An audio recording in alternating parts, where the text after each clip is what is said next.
Hello, everybody. Welcome to Nintendo Pow Block here on Bossfish Network. I'm your host, Lots Excited ADV. Joining me is the one, the only Bossman himself, Mr. Corey Dirrig. Hello, good sir.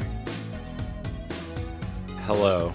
It's a very exciting Saturday night at 10:36.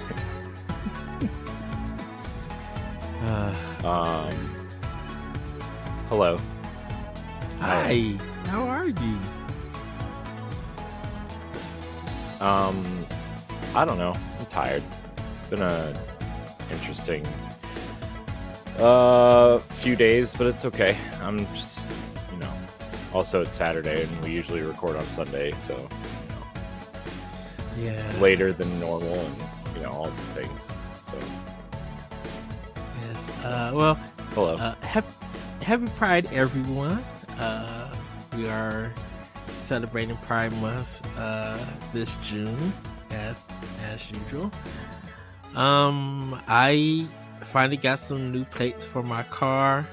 Got a season pass for my Six Flags Great America with free parking, so I'm excited for that. And I won't be traveling as much for the next 2 weeks since I'll be at work. Traveling as in I don't have to go to anybody else's store for a good 2 weeks. Besides Sundays. And then once the month of June is over, I don't know what they're gonna do. I should be back to normal. Hopefully I will figure out what my Sunday is gonna be with that and everything. But we also got the Summer Direct happening. The State of Play happened last week, and it was an interesting one, to say for sure. With that, there's a game called Infinity Nikki, which is like a 3D platformer, action fashion game sim. But the music that they played on there was very Mario Odyssey. Or you hear it, which was a good trailer. Don't get me wrong, was some good music. It was really good to hear something like that, and it was very different for Sony. And by the time you guys see this, the final shape has dropped for Destiny. So for all you Destiny 2 players out there, hopefully you guys are hearing this podcast and having fun playing that game. What about you, Corey? Are you excited for the final shape? Yeah, it's I'm trying to avoid. It's really hard to avoid Destiny stuff because I don't know if you heard, but Sony put it out on their premium service early on accident. And so people played the first few campaign missions and there's spoilers everywhere. So oh no, I did not hear that. Yeah. So I'm trying to really avoid a lot of Destiny stuff, but the community's been pretty good at like shutting people up. So but yeah, Sony released the final shape early on PlayStation Plus Premium. If you had Destiny installed, you could stream the final shape stuff last week at some point for a few hours, so I mean that's it's quite a bit. So hopefully I don't get spoiled by Tuesday when it comes out, but yeah, it's out there, so beware, Guardians. Beware of spoilers. But yeah, I'm excited. I'm going to take next week off of recordings so I can review it and play it and see what's happening. I mean, this is the end, right, for a lot of people, and this is the end of this is the end, really. It's the end of the beginning, I guess you would say, for Destiny. Like the Light and Darkness saga is coming to an end, and this is the first time we actually hear Keith David taking over the role of Zavala from Lance Reddick, and Cade is back, and there was a really awesome cutscene of Cade and Crow in a shootout, which was awesome. So yeah, It's gonna be. I don't know. I'm excited. There was a cool cutscene. So Yeah, what? it's gonna be very exciting week, to say the least, because you got Destiny leading into the Microsoft conference, um, and like even though it's gonna be like the first week of June, um, I think people are just excited for the things that are coming. A lot of hype with a lot of anticipation. I'm excited to finally jump back into Destiny, playing the missions and you know just seeing the beautiful landscapes in that game. I'm definitely excited. And also congratulations to Tower Casual. They celebrated their 200th episode. If you guys have not checked that out, please do. Um uh 200 Yeah, episodes. Wow. Uh yeah. I mean, it's been going on for a while, and we did that live show, and it was about 3 hours long, and yeah, it was fun. It was a lot of reminiscing, and good thing Destiny or Bungie didn't put out a giant twid that week, so we had some stuff to talk about, but most of it was just about you know people and community, and we had people who run our Discord on, and it was fun. It was really fun. Um, but yeah, I mean, next week is it's so weird that it almost landed on the week of the final shape. I mean that it landed like the week before, right? I mean, that's just uh yeah, it was fun. If you are a Destiny fan, you can go listen to it. But if not, oh well, it's fine.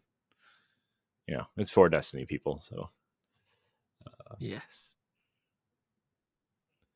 we're approaching Man. 400 in 6 weeks. We'll probably have a Nintendo Direct to talk about. Oh yes. Oh, Uh, I ins.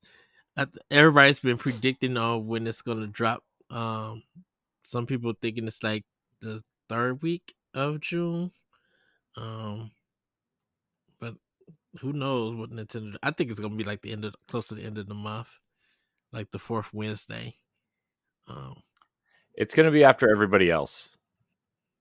I mean, you think of everybody yeah. else that's going in June. Xbox, Ubisoft, I think is going on Sunday as well. Keeley's Summer Games Fest, and all the other stuff. I mean, Sony already went, right, and all these smaller developers are already going. Nintendo's going after everybody else, guys. This is going to be like the third or like I would expect like the week before Father's Day or after, like the 20, like the Mm-hmm. 18th, 19th, 20th, somewhere in there. What's that Wednesday? I guess it would be.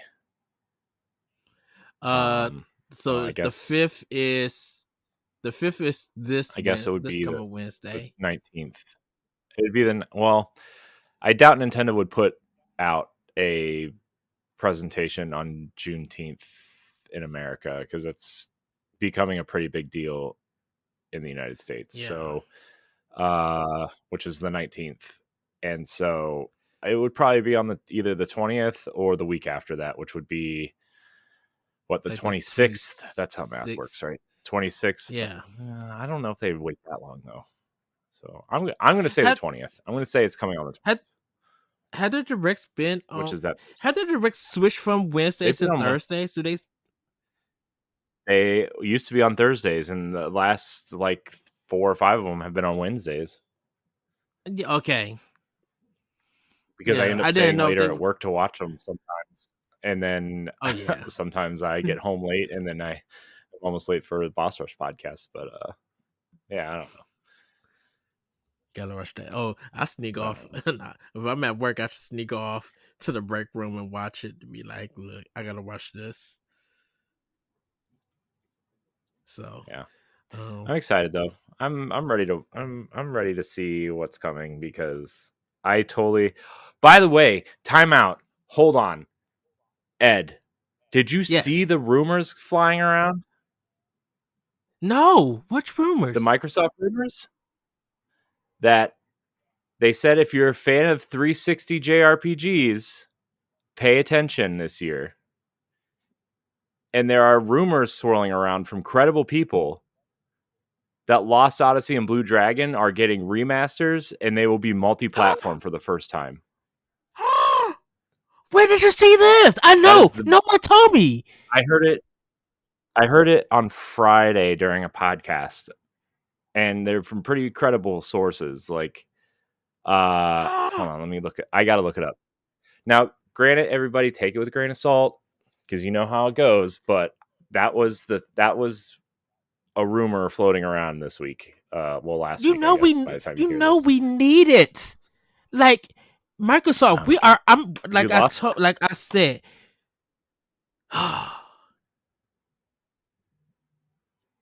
Yeah, let me Like look it up because they were I talking about am ready how to give why. them this coins. Yeah, let's see. Where was this? There was a because I think Microsoft is going to explore doing a sequel without Mistwalker. For Lost Hold on, Odyssey. where was this rumor?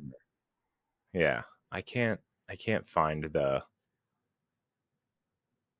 the post, So, but but I wonder will they show it at the Microsoft conference and then maybe Nintendo will show it, or like probably after Microsoft shows it, they'll do like a tweet and something. Because like sometimes they when they do those announcements for games, they'll tweet out to be like, "Yes, it's coming to other consoles." Because right now, like I said, if people do not buy those games on Xbox, they will buy that on Switch. Lost Odyssey and Blue Dragon, come on now, I mean, that's yeah, because straight coins the from them. where is this? Where did this come from? I'm trying to find it. I heard two separate podcasts talk about it this week, and they Mm. are two very um okay.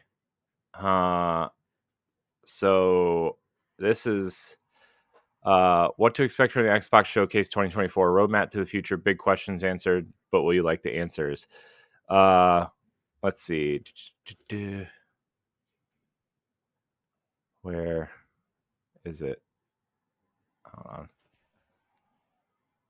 I Because just saw definitely, it. it definitely Fable would have to be there. Uh, and Compulsion's game would have to be there. State of Decay 3 would have to be there.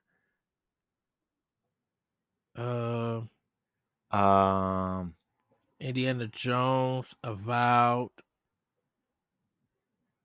Like the games from the developer direct would have to be there. Maybe Trials of Mana would be there. No, Visions of Mana probably would be there. I'm hold on. Let's intrigued now. Oh, Call of Duty 6 is supposed to be there. Black Ops 6 is supposed to be there. here, okay. Windows Central. It's from Windows Central from May. This article's been floating around since May 22nd. So, uh where Hmm, is it? interesting. Uh yeah, this article, let me find it. Let's continue the show, and once we get through one of the segments after I find it, we'll circle back to this um because they were talking about Akira Toriyama and why would they wait till after he's gone to put out one, something that he is so influential in. Um, Mm-hmm. so yeah, because that both shows brought that up. Um, oh, it was on three separate podcasts actually, because it was on Xbox Two, which is Jez Corden's Xbox podcast, with Okay. Randall Thor. So that's three podcasts I heard it on this week. Uh, Um, where is it? Oh my gosh. What's the next segment while I sit here and angrily read this article? Okay. Well, everybody, we're gonna get into some housekeeping at this time. So while Corey searches for that information, let's get into the housekeeping.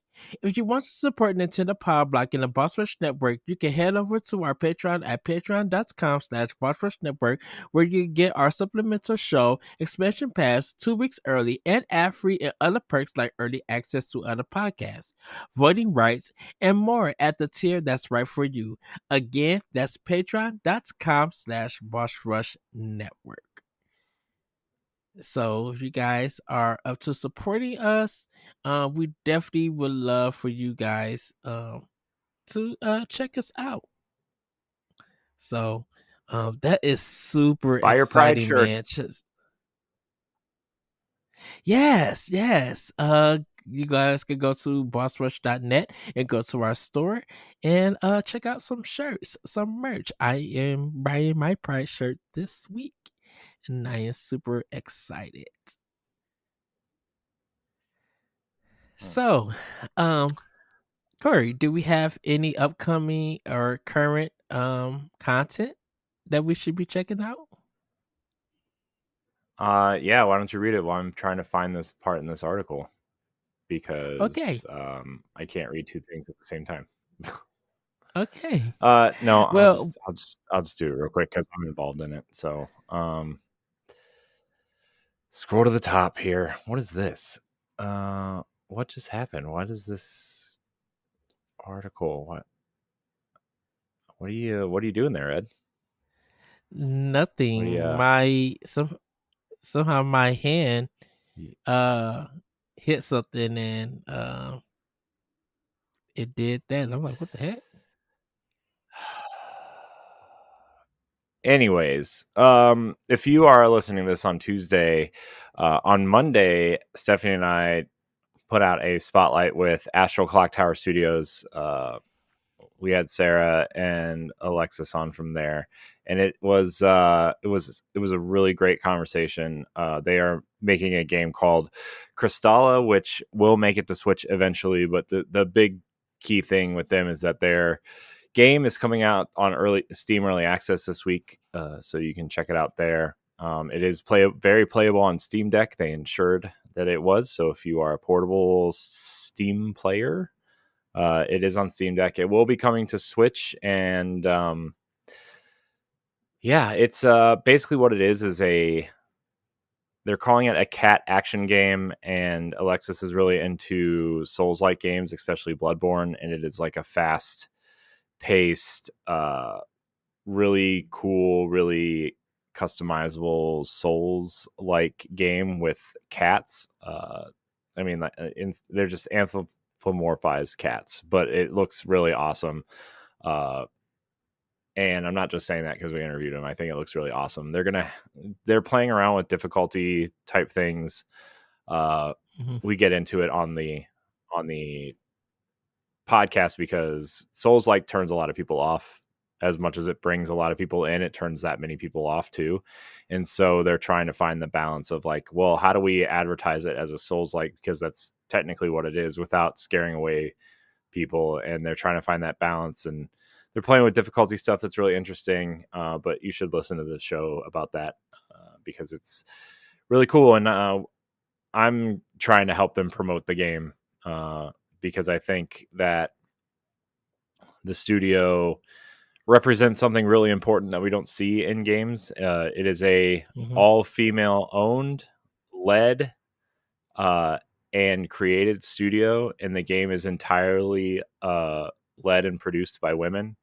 And so that's not something you see very often in this industry. So, um, we're going to do as much as we can to help them promote it. So it was a great interview. They're great people, and you should check out Crystalla. The link to the Steam page and their website are in the show notes of that episode.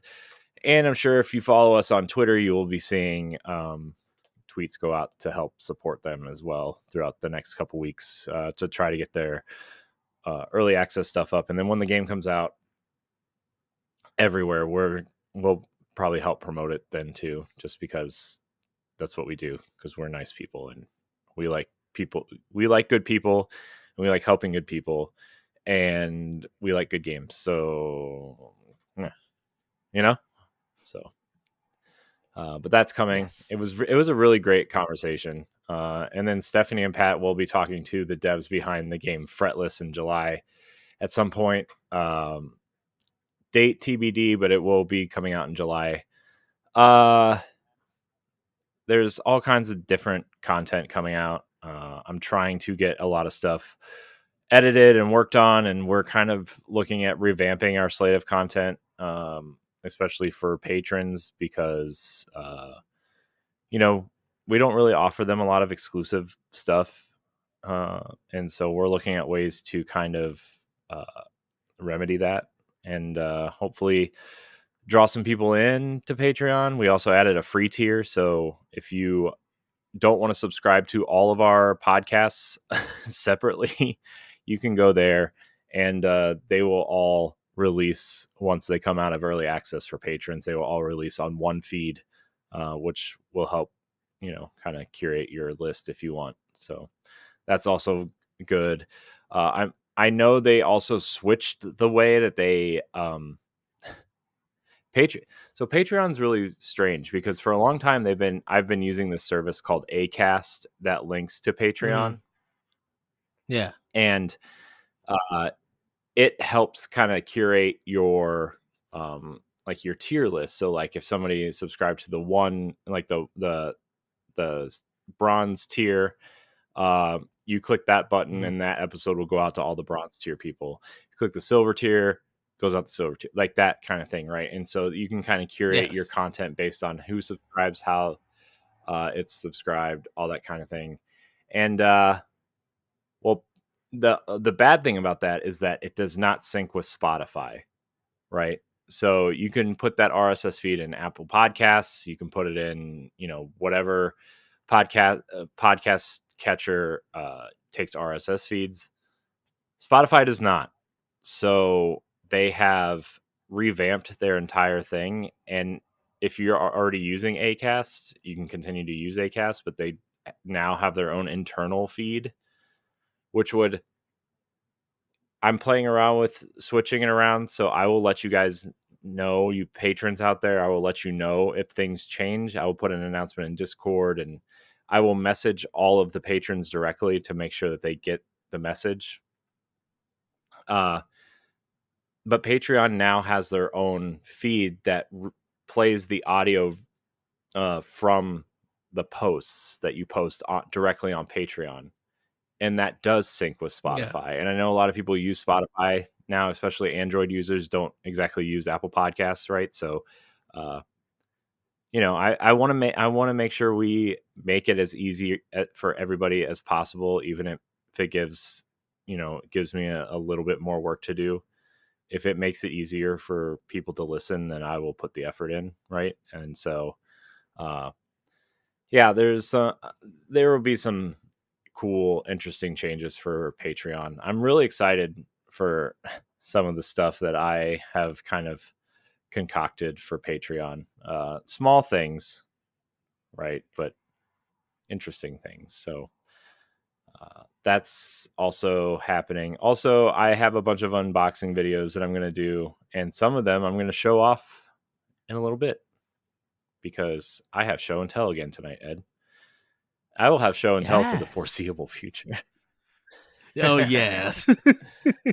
In the coming weeks, everybody. So, Uh yeah, all right. very excited. Here's Well, what I'm doing. everybody. I'm Oh, go ahead. curating Go ahead, my Corey. Nintendo collection, right? And so every week or so I'm going to get a new game for my collection, and I'm going to show it off. I'm very excited for this. I'm very excited for this pile that's sitting on my desk right now, actually, because it's some of it's relatively difficult and hard to find now, and also something I imported because I just had to have it. So I don't usually import things because I don't want I know this sounds stupid, but I don't want non like ESRB stuff. I don't want the little Japanese C thing going on, ABC thing. Uh-huh. I don't want the PEGI ratings on my boxes. I don't want the spines that have the weird font. right? That's only apparently the United States doesn't have, but everywhere else in the world has this other funny looking font. Ours Yeah. is just like what, all caps Arial or something. I don't know. Uh, yeah, I don't know, but it's I'm very excited for this stuff. So some of that's coming. that is Also, I have a that is Windows one of machine my now. goals. Oh, what you say, Corey? I said I have a Windows machine now, so I'm going to start maybe streaming a little bit soon. Once I kind of get everything set up and figure it out and find some time, which is also a big factor. But I'm pretty excited for some of the stuff that I am planning in my head because it sounds good in my Mhm. head. So Yeah, one of my goals is to actually do to import something. Like I would love to import a game and like put it into my Switch. And but I'm just like I'm assuming most people who import stuff now go do Play Asia. I'm assuming. Um, did you see the big leak on Play Asia today? That apparently no, we're I the did only ones not. talking about. What happened? Apparently, Play Asia leaked. Apparently, Play Asia leaked Resident Evil 9 today, Oh yeah, I seen something about that. and they released or they leaked native ports of 4 or like 5, 6, and Code Veronica X also, which I think we're supposed to be part of the Capcom showcase later this summer. Oh wow! If that is true, I looked at that cover. I'm like, this looks ugly. This looks like a fake. It looks fake. It looks fake, It but it, there's it a full game description. There's like it's a real listing. mm-hmm. So I mean I don't know how real it is. I don't know if they messed up, if they're just like hedging their bets that it's going to get announced or what. But it was. I mean, Stephanie and I had a full on conversation about it earlier today. So I don't know. I messaged her about it because I know she has gotten really into Resident Evil lately. Mm-hmm. Uh, and so yeah, especially because that big kind of what was it, that leaker said that Resident Evil 9 was so far away and that they were going to release the remakes of Zero and what, Code Veronica X, I think, at some point Yeah, first. So yeah, Zero, and then they were going to, they think there's going to be a remake of one of the regular Resident Evil, so that it looks like mhm, like Resident Evil 4 and Resident Evil mhm, 2 and Resident Evil 3. I think they're trying to remake some of these games. But I'm just like, man, which is I'm like, smart. but I wonder, I'm like, does Resident Evil need to another remake? Yes, Like, yes. but The answer is I yes. I but I wonder what they, because I would, if they was going to do that, I'm like, just remake the director's cut version of it. You They're know, just it doesn't. I mean, it doesn't it's Capcom matter. though. Just remake it. Who cares? Who cares? Everything's So gonna get remade at some point. So who cares? which is just, it's super funny, just super funny. Well, everybody want people. Well, I want a remake of Legend of Zelda 2, so that that Yeah. says enough. Well, everybody, it's time for Snacktendo. And Corey, I have some snacks to kind of talk about from what I've been snacking on. Had a club sandwich from Jersey Mike's. Um, had some of the Pokemon cookies that I showcased last week. I had the vanilla flavor of Pikachu's, really really good. They kind of taste like vanilla pudding, and I was like, "Ooh, this this is yummy," and I let them melt in my mouth. Oh, they were just amazing. Um, Taco Bell, I actually had a Mexican pizza from Taco Bell, which was really delicious. I I think I think and this is funny, everybody. So please forgive me. When I haven't had a certain meal from Taco Bell, when I taste it, when like I finally get it, it feels like it's like mesmerizing. It feels like it's the best thing in the world that I had. Uh, even though it is Taco Bell. Um, It's Taco I Bell. I had Pizza Hut, and I actually got to have they honey barbecue boneless wings. Pizza Hut is off the chain with them wings. Them wings were no joke. I'm sorry, Domino's. You guys got some great chicken bites. I do enjoy them. Man, Pizza Hut got them beat. I literally was just like, I should have ordered like an 8 pack of these because these must were so good. I mean, the pizza was great too. Um, but I'm not ashamed to say their honey barbecue boneless ones taste just like they were the KFC boneless chicken honey barbecue. That was just, man, there was a time where nobody was eating KFC's boneless chicken. For some unknown reason, I would drive 30 minutes from my house to go to another city called Zion because they had them there. And the moment I started buying them, the mugs started becoming popular around everywhere. And I was just like, oh, this is so good with that. So this is what these uh Pizza Hut boneless wings we remind me of, and they were fat and big and nice and sweet, and it's just like, oh, this is everything, so much and so much more. But yeah, that's what I've been snacking on. Um, Mm. there hasn't been any summer snacks just yet. I'm waiting for them to drop, and then I'll be talking about the summer snacks with the chips. Hopefully I find some new hot dogs to try out because like the ballpark nacho cheese hot dog, still fire, still top tier at this time. So Sounds I so would have, gross. dude, they're so good though. They really are good. Um, do you don't you don't I'm just gonna believe you. Sounds gross. you don't like the cheese hot dogs? Like the cheese that's in the hot I've dogs? never had cheese on a hot dog ever. Really? It sounds gross. Gross. No. You'd be surprised. It's normally Okay, the cheese so that's inside of I it. guess that's partially not true because I have had like chili dogs before with cheese on them, but that's not Hmm. really a hot dog. That's not a real hot dog. I'm talking about just like a hot dog. Yeah, these just have like little cheese bits that's in them.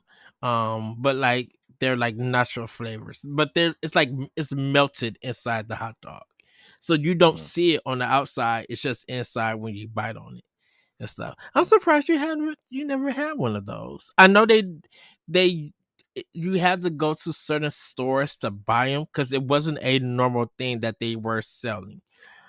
I Um, wonder why. even to um, well, I think it's because it was like at Because it's times, not normal. but it was kind of a limited edition one in a sense, like because there's some hot dogs that have like jalapenos in it now and stuff. Well, I know Uh, that, but yeah. So how did I you don't know know, about man. that, but not cheese? I'm just shocked that Just you never had one. oh, nope. I'm not a big cheese person though. I'm not. I'm not a big cheese person unless I'm like going specifically for like cheese. Like I don't eat cheese on my hamburgers either. Like Hmm. I don't. Uh, I like cheeses for certain things, and also like unless it's like a quesadilla or something, cheese can't be melted. Like I'm really weird like that. Like it's not that I don't like it. It's just Hmm. like if I have the choice, I'm not getting cheese on something unless it's like a taco or a burrito or something. Like Yeah. uh, I mean, like when we were at PAX and we ordered those burgers, right? Like, okay, fine, cheese, whatever. I'm Yeah. not like freaking out because there's cheese on it, right? But like, I would prefer something like a burger without cheese and just lather it with like mustard and mayonnaise and maybe some onions and bacon, and that would be like the most I would ever do to a burger. Like the toppings and stuff. Uh, Yeah. but like a slap of American cheese, it's just like nah, I'm good. Man, I mean, again, if it's there and it's just happen like if it's just comes with it and it's on there, okay, whatever, fine. But if I have a choice, I will always get a burger without cheese. That's interesting. That's something I did not know about. I Yeah. think it's because like the burritos that you talk about, and because you like how it's Yeah, stuffed but and it again, has like extra cheese and stuff. yeah, again though, that cheese isn't melted. I mean, it's like kind of melted because the burrito is warm, but it's not like intentionally melted, right? So, Right. It's more of I a would say that, topping, like the shredded cheese. It's more like a hmm topping. hmm Uh, yeah, I would say like if I'm getting a soft pretzel, it's going in some cheese. Okay, like that's mhm. okay. It's a dipping Uh, sauce. Yeah, that makes sense. yeah, or if I'm getting like nachos from Taco Bell, it's getting cheese, right? Yes. Um, but even when I go to like Chipotle and get chips, I'm getting the corn salsa. I'm not getting the queso. So All right.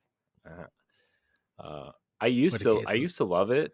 I used to love it like when I was younger, like way younger, and then like Mhm. at some point, I just like I don't know. There's something that feels like, and I know I'm not the healthiest person ever, but for some reason, I just imagine the thick, gooey plastic cheese running through my veins and Oh, arteries, and that's oh no, how they get, and that's how they get clogged up, and it just clogged kind of up. freaked me out. So like Yeah.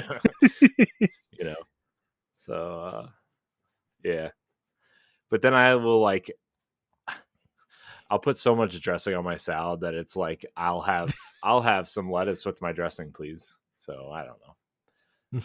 I'm weird. I'm Well, just gonna chalk it that's up to that. well, well, when it comes like to because you mentioned like dressing and stuff, like I would do blue cheese for like my salads. If Oh it's no, available, if it's available, ew. I I would do ranch and blue cheese is not available. That is my second choice.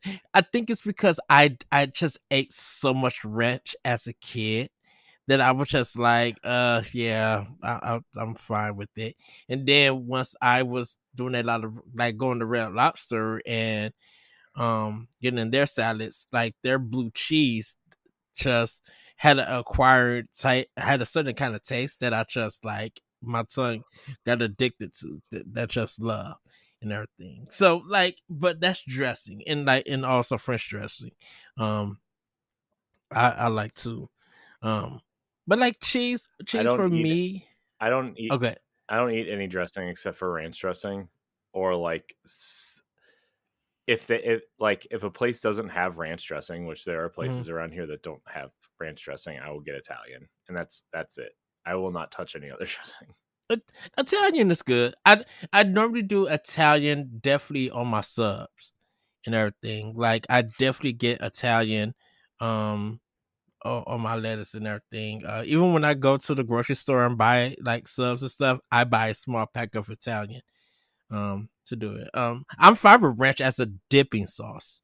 So like if I get like wings or something and it comes with ranch, I normally sometimes would dip those wings in the ranch and eat it like that.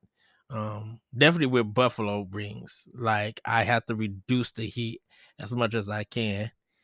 um what's up? Reduce the heat, he says. Yeah, girl, girl, you know I can I only get to intake so much when it comes to hot things. You love heat, you know.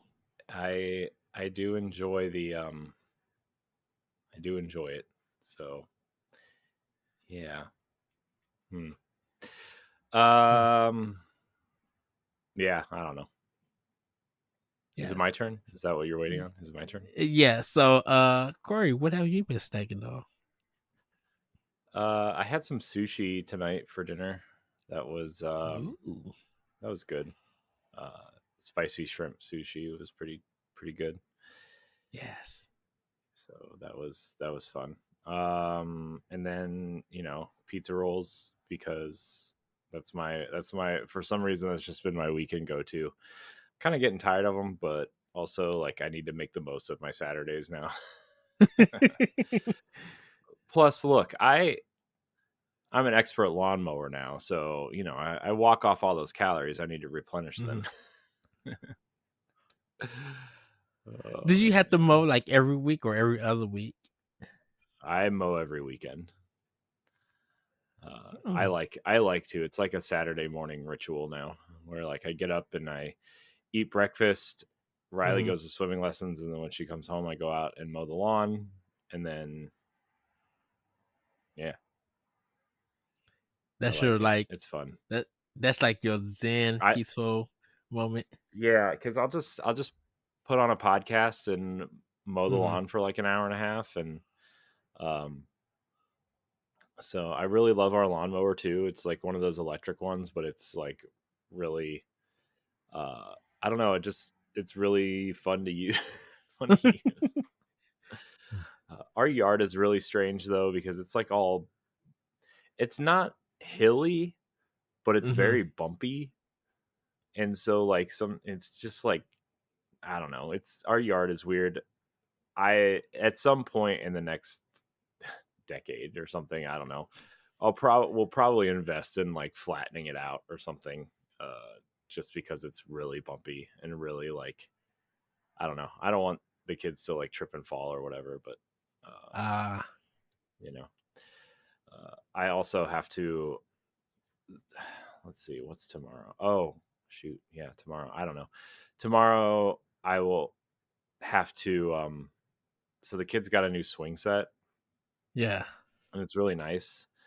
But I dug this little trench where the swings go, thinking, oh, this will be like, so the swings can maybe sit a little bit lower. They won't have to worry about kicking their feet. Well, it rained and it created like this huge puddle, like this huge encased trap of of water. Harder. And so I gotta fix that at some point because the kids wanted to use the swings, and I'm like, yeah, I messed up. Yeah. So It rained. I will.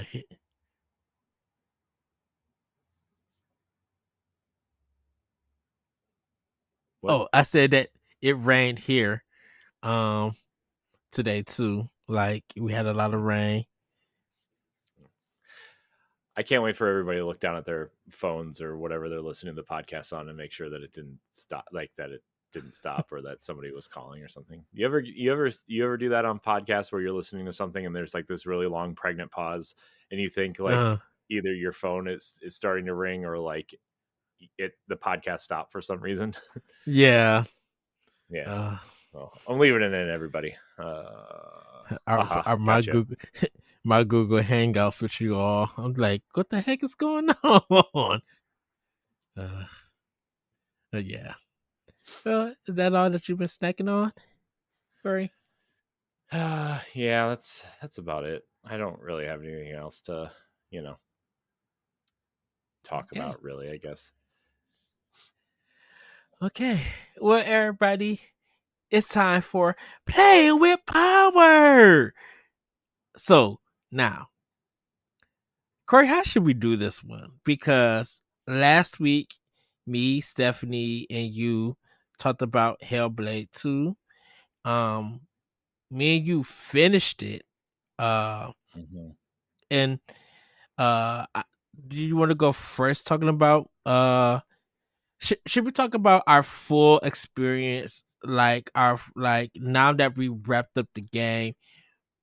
I mean, What I do don't know we? how much more I have to say about it, especially because I've already talked about it here and twice on the Mm, Boss Rush podcast at this point, and we're playing around with the idea of doing a kind of like a spoiler cast discussion at some point, but I mean, we don't need to spend too much time here. I do want to say that it is maybe one of my favorite games I've ever played. And I went back and I 1K'd it on Xbox. When it when it inevitably comes to PlayStation, I will buy it and play it again, and platinum it over there. Um, I I know a lot of people have a lot of issues with this game, and whether they don't like the acting or the lack of gameplay they say, or the lack of enemy variety that they say, which I think is a little bit of a BS statement. Mm-hmm. I don't know. I love this game. I love Senua as a character. I love how incredibly relatable her situation is from a mental standpoint. And Mm-hmm. I love everything that like the giants represent metaphorically. I love everything that the demons represent metaphorically, the cave metaphorically. Like there's a lot of metaphoric statements in here in this game that are very it's easy for me to look at that and say, "Oh, this translates to this and this is how I feel about it." And for me it was really easy to understand because Senua is so relatable for me as a character. Yeah. And so you know, I actually downloaded both games on my Series S, and I'm going to replay them and record them, um, and to have raw footage of them, uh, really just to have, and then maybe do something with in the future. Because I have an idea of something that I want to do relating to Hellblade and Hellblade 2, Mm-hmm. uh, and I'm gonna go back and replay both of them at some point back to back and see, you know, how the story kind of unfolds. And um, I don't know. I like how similar Hellblade is to the first one, but it's also incredibly different from the first one. Mostly because Senua actually interacts with real people this time. Uh, Yeah. so, and I love the interactions she has with like the real people in this game. Uh, and there, I mean, a couple of them are characters from the first game that you meet, or like, you know, are talking to you and whatever, right? Yes. So, um, yeah, I love this game. It's an all timer for me. I hope they release some sort of physical version for this game through like 'cause, I mean, Xbox for their smaller games has been releasing games through limited run for a while now. Mm-hmm. Hi-Fi Rush was the last one they did. Yeah. I think they did it for Doom Eternal on Switch. I know that. They released a couple other things through limited run. So I think Ghostwire Tokyo was one for Xbox that they released through limited run, the Xbox version Yeah, because the PlayStation specifically. version got physical. Yeah. Uh, but I really hope that they release a physical version of this at some point because I would really love to have a physical representation of this game just on my shelf as like Mm-hmm. a, you know, I mean, I've for Xbox specifically, I've gone all digital essentially. For PlayStation, I'm mostly all digital as well. But for my favorite games of all time, I still have physical copies of those games just, you know, because they're my favorite games and I like to have my favorite games, you know? So Right. I don't know. This is for me, this is a special game and I will never I I just want to hug everybody at Ninja Theory and tell them thank you for this game and the first one, but this one too. I just this game means a lot to it means a lot to me selfishly, I guess. Um, Mhm. and so I don't know what else I can say about the game specifically that I haven't already said from a gameplay standpoint, but Well, I uh, know I text you and I when I finish it and I'm just like I'm speechless. Like I have literally no words. Um because there was character growth in Senua with this mhm, one.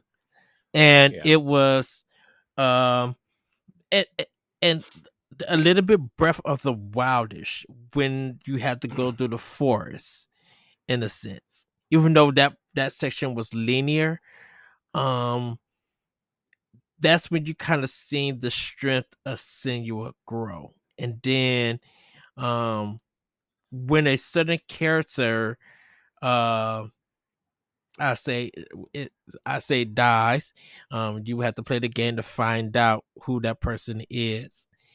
Um I love the fact that the voice plays a part of Senua to make her mhm. stronger. And then just the way that last shot was so good. Yeah, the one Uh, that's the header in my Twitter bio, that one, yeah, the yeah, silhouette image, yeah. yeah. I was just like that. What they did with that, and while the voice is speaking, I'm like, this is perfect. This is a great way to showcase not only what's to come, I should say, uh, Mhm. but it wraps up the game nicely. And And the ninja, there's very clearly going to be a third one. Like mhm, it ends nicely, right? But if yes, you are paying attention to the story of the giants, right, there's very clearly going to be a third one. hmm, And I actually think I love this experience, right? Like I love the short 7-8 hour experience. And I think the third one will essentially be this too. But now that you have this, their quote unquote indie project with the first one, right? This yeah, is the second one's essentially I look at the first one as like a proof of concept for Hellblade, right? You look yeah, at Hellblade 2 and it is the big budget version of the first game, right? They got their budget. It looks incredible. It's it's the same experience on a huge budget, right? Which is yeah. great. And I know everybody wanted this to be like Xbox's God of War or Horizon or whatever. I actually think Ninja Theory could pull off telling this type of story in a third game while making a larger experience like God of War, right? Like I truly think that a third game, I feel like I this is one of the few cases where I feel like a larger game, Hmm. specifically how this one ends, right? Yes, Very specifically how this one ends and the story of the giants and kind of where they're kind of focused that story on, right? I think the larger story, a larger game could benefit the story greatly, but you could still have that intimate mental psychosis story within the game, right? well, So I well, think, and which, it doesn't have to be like open world per se. yeah, It could totally be like a God of War Ragnarok situation where like you have your kind of hub, which would be the town, right? The settlement, right? hmm, And that can be kind of like your hub, and then you can go to these different areas, and they could be like openly linear the way that God of War is, right? Where like it feels a little bit open, it gives you that kind of that illusion that it's kind of open, but it's very linear, right? And hmm, so, um, I actually think the first or the first God of War 2018 did a better job than this last one of doing that, of making it feel open while being linear, right? I really think Mm. the first one did a better job than Ragnarok. I don't really care for Ragnarok a lot, to be honest.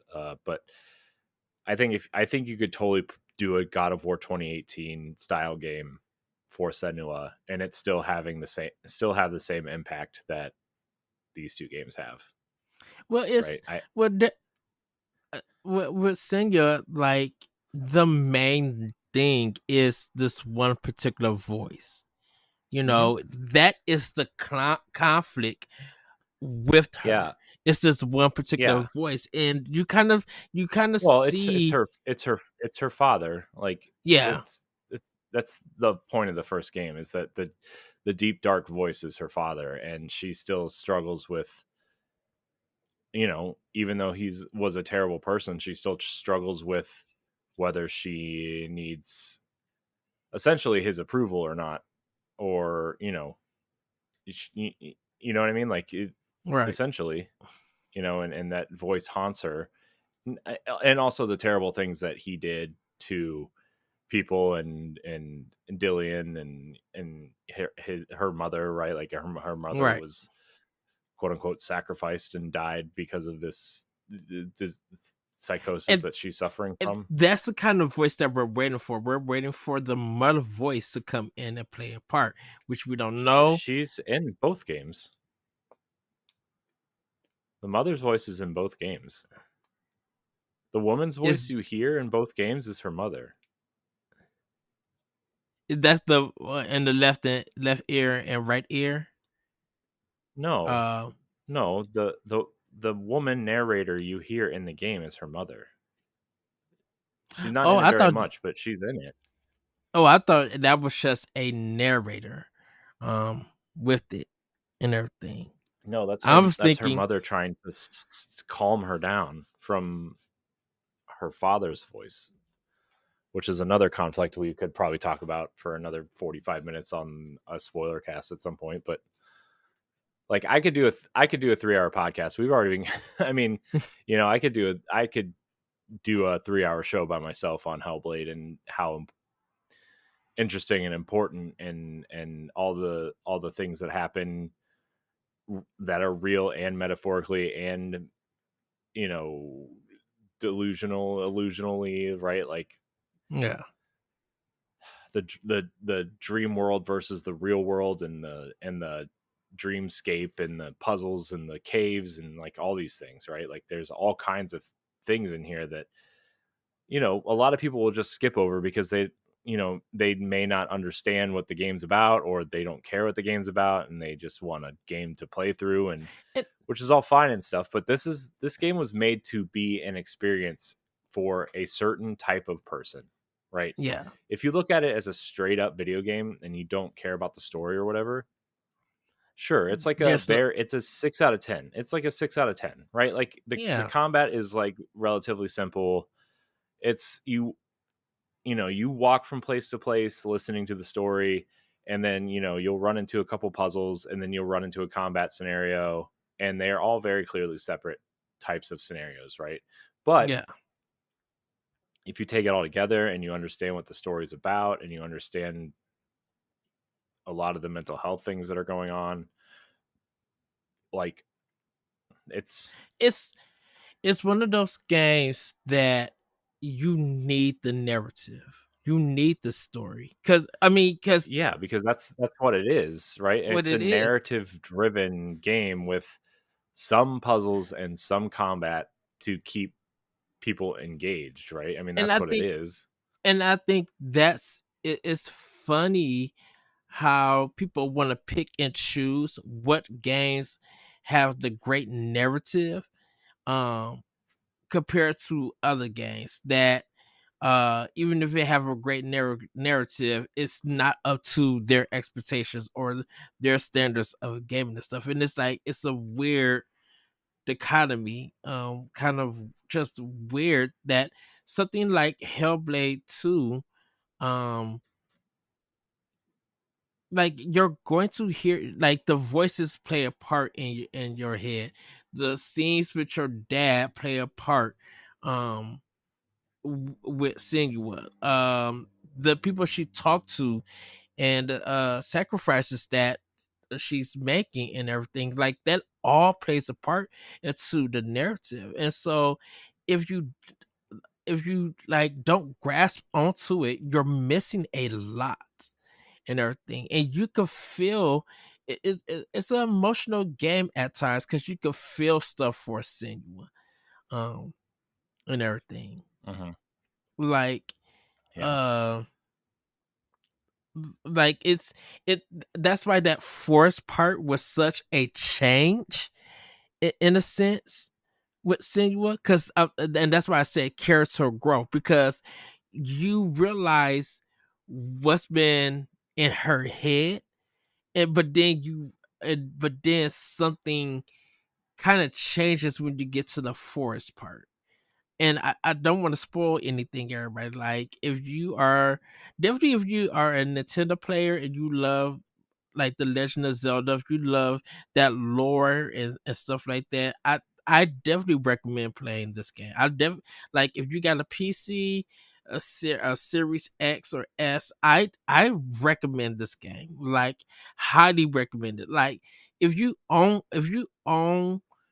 a PC or that can run this game, or you own an Xbox, I think this game is required to be in your library.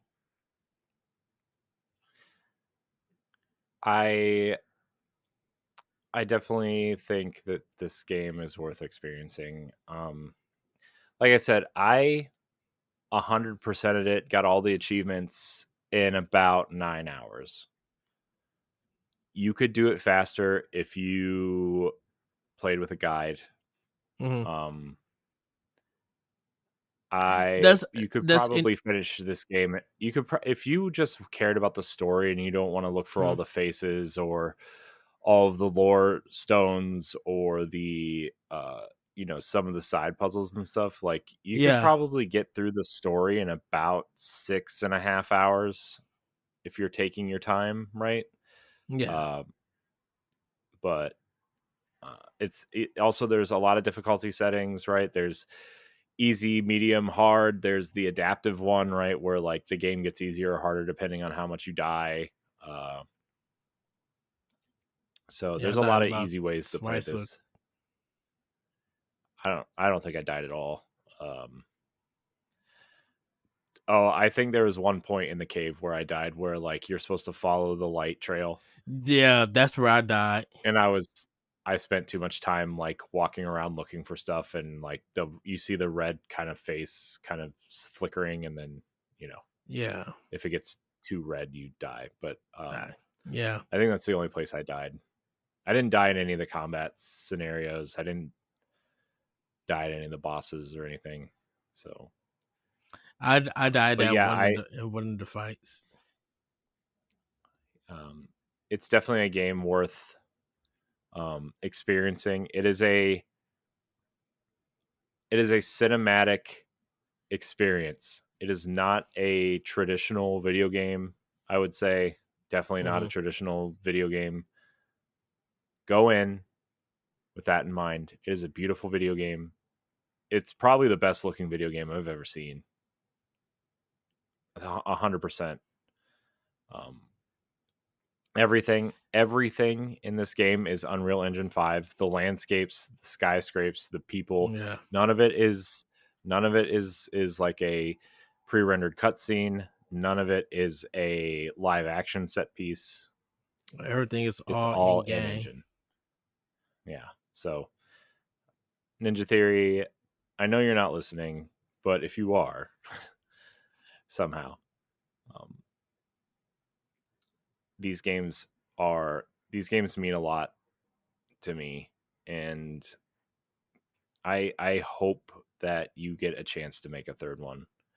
And whether it's a larger experience or not, I don't care. I just want to see a conclusion to this story, and see how Senua finishes this story, because there's at least one more story to be told with this, and I'm Hmm. interested to see what happens. Yeah, So it's to me, it's definitely. I think we probably won't see it until their next console. oh yeah, no. And maybe I, after their next game and stuff.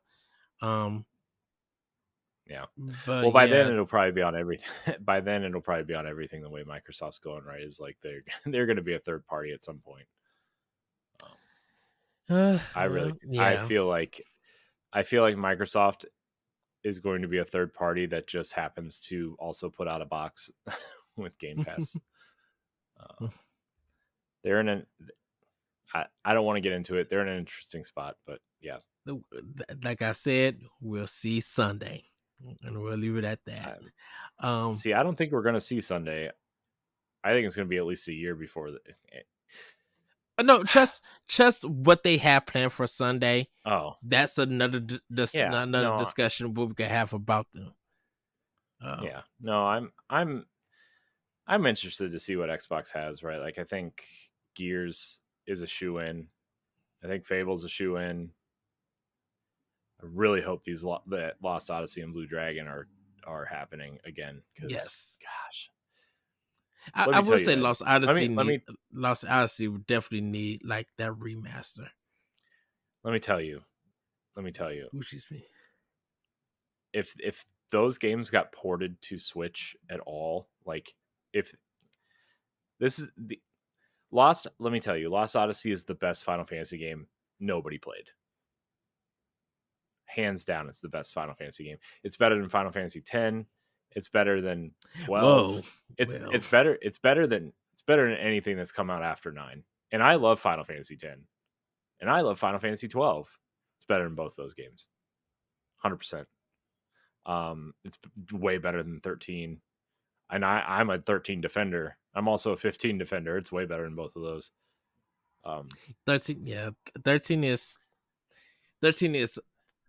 one of these. An up and down game. That's But I the understand sad what thing you. is I that understand. the sad thing about 13 is 13-2 is like one of the best Final Fantasy games ever made, and 13 turned so many people off that so many people just didn't bother with 13-2. But 13-2 is actually like really great. It's 13. legitimately a great video game. I think 13-2 got a nice cover to it. Yeah. That's Lightning Yeah, well, it's Returns, that right? no. 13-2 is the one about her sister and the boy that's in it. And it's the Okay. time traveling. It's the time traveling game. Which one? Lightning 13-3 Returns is the third one. is the third one. Okay. Yeah. Because I think that one Yeah. had that nice cover on it, like that blue. With her, Was it blue and black? well, it's the white background with lightning standing on it, but she has that kind of grayish cobalt armor set on. Then there would have to be two. Yeah, because I thought there was a cover that she had. It was like blue and black. They all have white covers. So Oh, I mean, the I'll have armor to is look at black, it. and the armor is like a bluish cobalt, dark gray color. Maybe that's Mhm. what you're thinking of. Also, the Probably player's so. guide to that was grayish blue. Ah, okay. I don't know. Yeah, I just remember that one of the game covers was really really nice to look at. So, um, Yeah, I'm kind of shocked that that trilogy hasn't been re-released in some form. and it's one of the games that a lot of people want to have. Like a lot of people Well, just I like. think that the game when the Steam Deck like as the Steam Deck has become more popular and they released Mhm. Final Fantasy 13 on Steam at some point, like it's been having a resurgence in the portable space, and a lot of people are like want it on Switch because a lot of people don't want to spend $700 on the top tier Steam Deck, right? So, Mhm. um, man, I really thought about getting a Steam Deck recently, and I'm just like, I don't want to pay that much money for that. If I'm going to pay that much money, it's going to be Nintendo in a couple games. Sorry, next year. Right, this is for the successor. Well, well, with Final Fantasy 13, it's something that's kind of historic, and what I mean by that, everybody, is that it it it sold very well, but it's just like people did not like it, and just in reality, to be real, people did not like 13. It had Well, it's it had, because they said it was too linear, but it did anybody play 10? People love 10. That game is extremely linear. and I Um, think people love 10 because of the characters and some of the music and stuff what and you don't a like bit of the Lightning cutscenes. and Shaz and what's his name? Snow? Yeah, Is that his Snow. name? Snow Yeah, the guy. Yeah, there it and really. Fang had that cool like mullet with the blue like weird trench coat dress thing going on. Mhm. Well, it everybody felt like it didn't feel like a Final Fantasy game until you got to the open world part of it, because I'm you so got tired all of that the though. three characters. I think the thing was is that you had three characters, and then it started doing the two by two by two, and it was split stories throughout the thing. And so and then people feel like you really couldn't grind it. That, like I said, it's one of those games that's just like it made money for Square. But like in Japan, just itself, they were just like, yeah, they sold 1 million, but then all of their bargain bins was all the trading in versions that people did because they didn't like 13. But now people, I think once like 7, 8, 9, 10, and 12 came out for all the consoles, definitely for Switch. Definitely now with the Pixel remasters, everybody was just like, Well, yeah, we now need 13. People want to well, replay 13. well, 13 is the only game that's not besides the online games. 13 is the only one that's not available on Switch in some fashion, right? Yep. I mean, Yeah. you have 1 through 6 in the Pixel remasters, 7, 8, 9, 10, 10, 2, 12, and 15 in the Pocket Edition. Pocket 15, edition. I mean, it's not it was better than I initially remember when I made fun of it for so long and then I played it Hmm. and thought it was like actually kind of good, but like I mean, it's not really 15, but it's 15, right? I mean, so the entire series is available on Switch right now except for 13 and that 13 trilogy. So, Yeah. uh I mean, even Crisis Core is on there. Uh the I think that weird version of 4 with the after years is available somewhere. Yeah, I think Maybe. the only one that's not really on there is Sturge of Cerebus. Well, That's that's not the available anywhere. I think and Square just wants to yeah. forget that game exists. Uh, although I have been hearing rumblings that the whatever the expansion is to Rebirth, like the Yuffie DLC for one for Yeah. remake, is Yeah. going to be a third person shooter in the vein of Dirge of Cerberus for Vincent. Oh yeah. I don't Please know give it how to real that is, but I've heard people talk. I've heard enough people talking about it that made me think like that's probably it might. give that give that to American developer. Y'all gonna do that. They had some Western developers that were good third person shooting teams, and guess what? They sold them. So I don't know. Could have Yep. used could have put IO on that. You could have put IDOS Crystal Montreal on Dynamics. that. Crystal Dynamics. I don't know. One of those teams that you sold. Just throwing that out there. Uh, Uh, but man, yeah, I've had the itch to go back to 13 at some point and play it. Specifically because it like the upgrades on the Xbox version mhm. are like stellar. It runs at 1440p and 60 frames and has a whole bunch of like um whatever Xbox does with their backwards compatibility stuff, like it it removes like all of the screen tearing and the artifacting and all that kind of stuff. So like it's actually probably the remaster everybody wants that nobody knows about because nobody's purchased an Xbox. Pretty much. I mean, I have uh 13. I bought the digital version of Xbox because mhm. I got the physical for PlayStation 3. I couldn't find no physicals for 13. So I didn't know. I knew it was backwards compatible, but I just couldn't find no 13 360 versions. So I'm like, well, it's $3.99 on sale on Xbox Marketplace, so I just bought it there. Um, and I Mhm. know I got to like that open world part to it, like the open space, and that's where I left off. I think I hopped off when the game started playing something else during that time. Mhm. Because like I said, I had it on PS3 when I first played it, and so yeah. Mhm.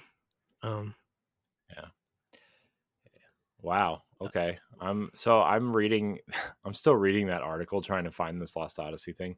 mhm. So uh it's the comment the some of the comments and some of the things that it leads to, some of these links lead to probably a multi-plat remaster for all platforms.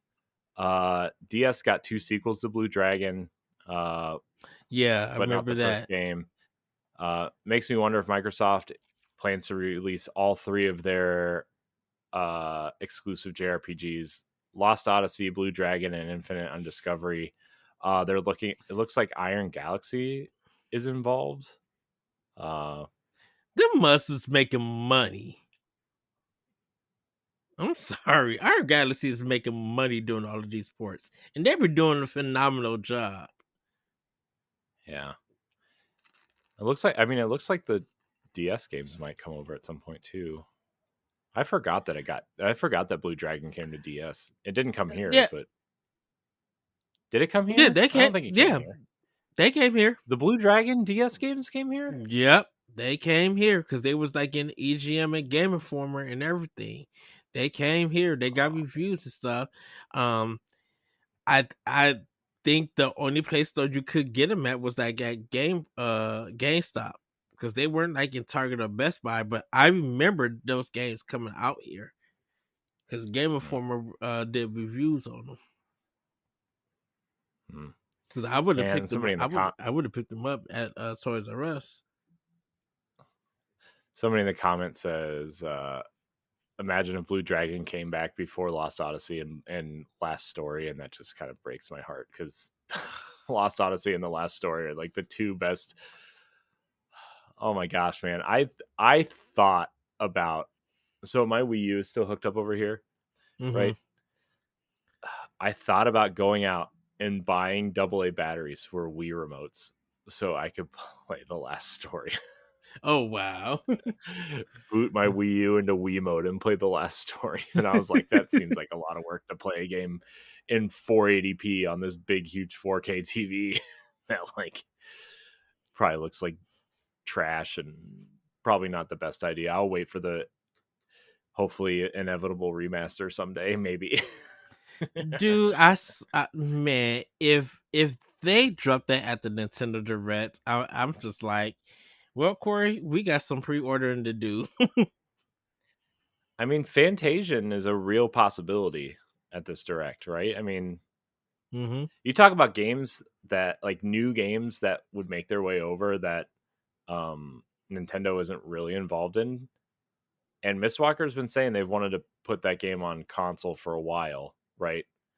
Yeah, It's just, they're making so much money on mobile with that game, and like I think that game has multiple DLCs at this point, and I don't know. Let me I I, if I like. If Mistwalker would have waited like 5 years and then formed like in the PS4 generation, right? And Mm-hmm. like those games would have been multi-platform, man. Like Mistwalker, we'd be sitting here talking about Mistwalker once a month, right? I mean, in Well, a real way, not just oh, I want their games back. I think that's why with, and this relates to Nintendo, everybody, and we're gonna get some family news. Um, but this relates to Nintendo We don't because have to. true.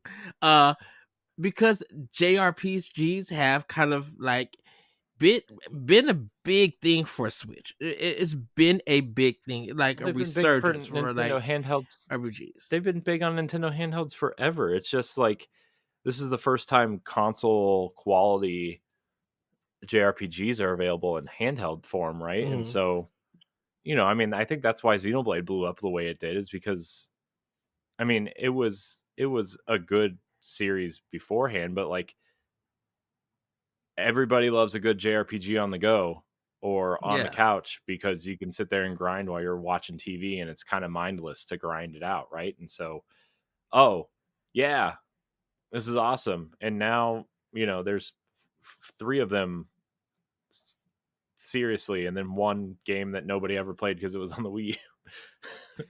true. uh, Yeah, but it's just like when we talked about last week about if Nintendo purchased Miss Walker or Nintendo and Miss Walker teamed up for games to come to their system, like they would be probably one of the most powerful RPGs. Having I RPGs as think a company. I think we talk about what Nintendo, they kind of have their hand in every pot, right? Like they have Mm-hmm. great platformers, obviously. They have great action adventure games with Zelda. They have great, um, Arcade I sports guess, games, kind of. I guess JRPGs with Xenoblade, but they're not like really traditional JRPGs, right? With like turn-based stuff, but like they are JRPGs because it's whatever. I mean, they have a great RPG series with Xenoblade. They have, like you said, arcadey sports games with like tennis, golf, soccer, Mario Kart. baseball. People still want baseball coming. Mario Kart. Uh, they have a lot of great.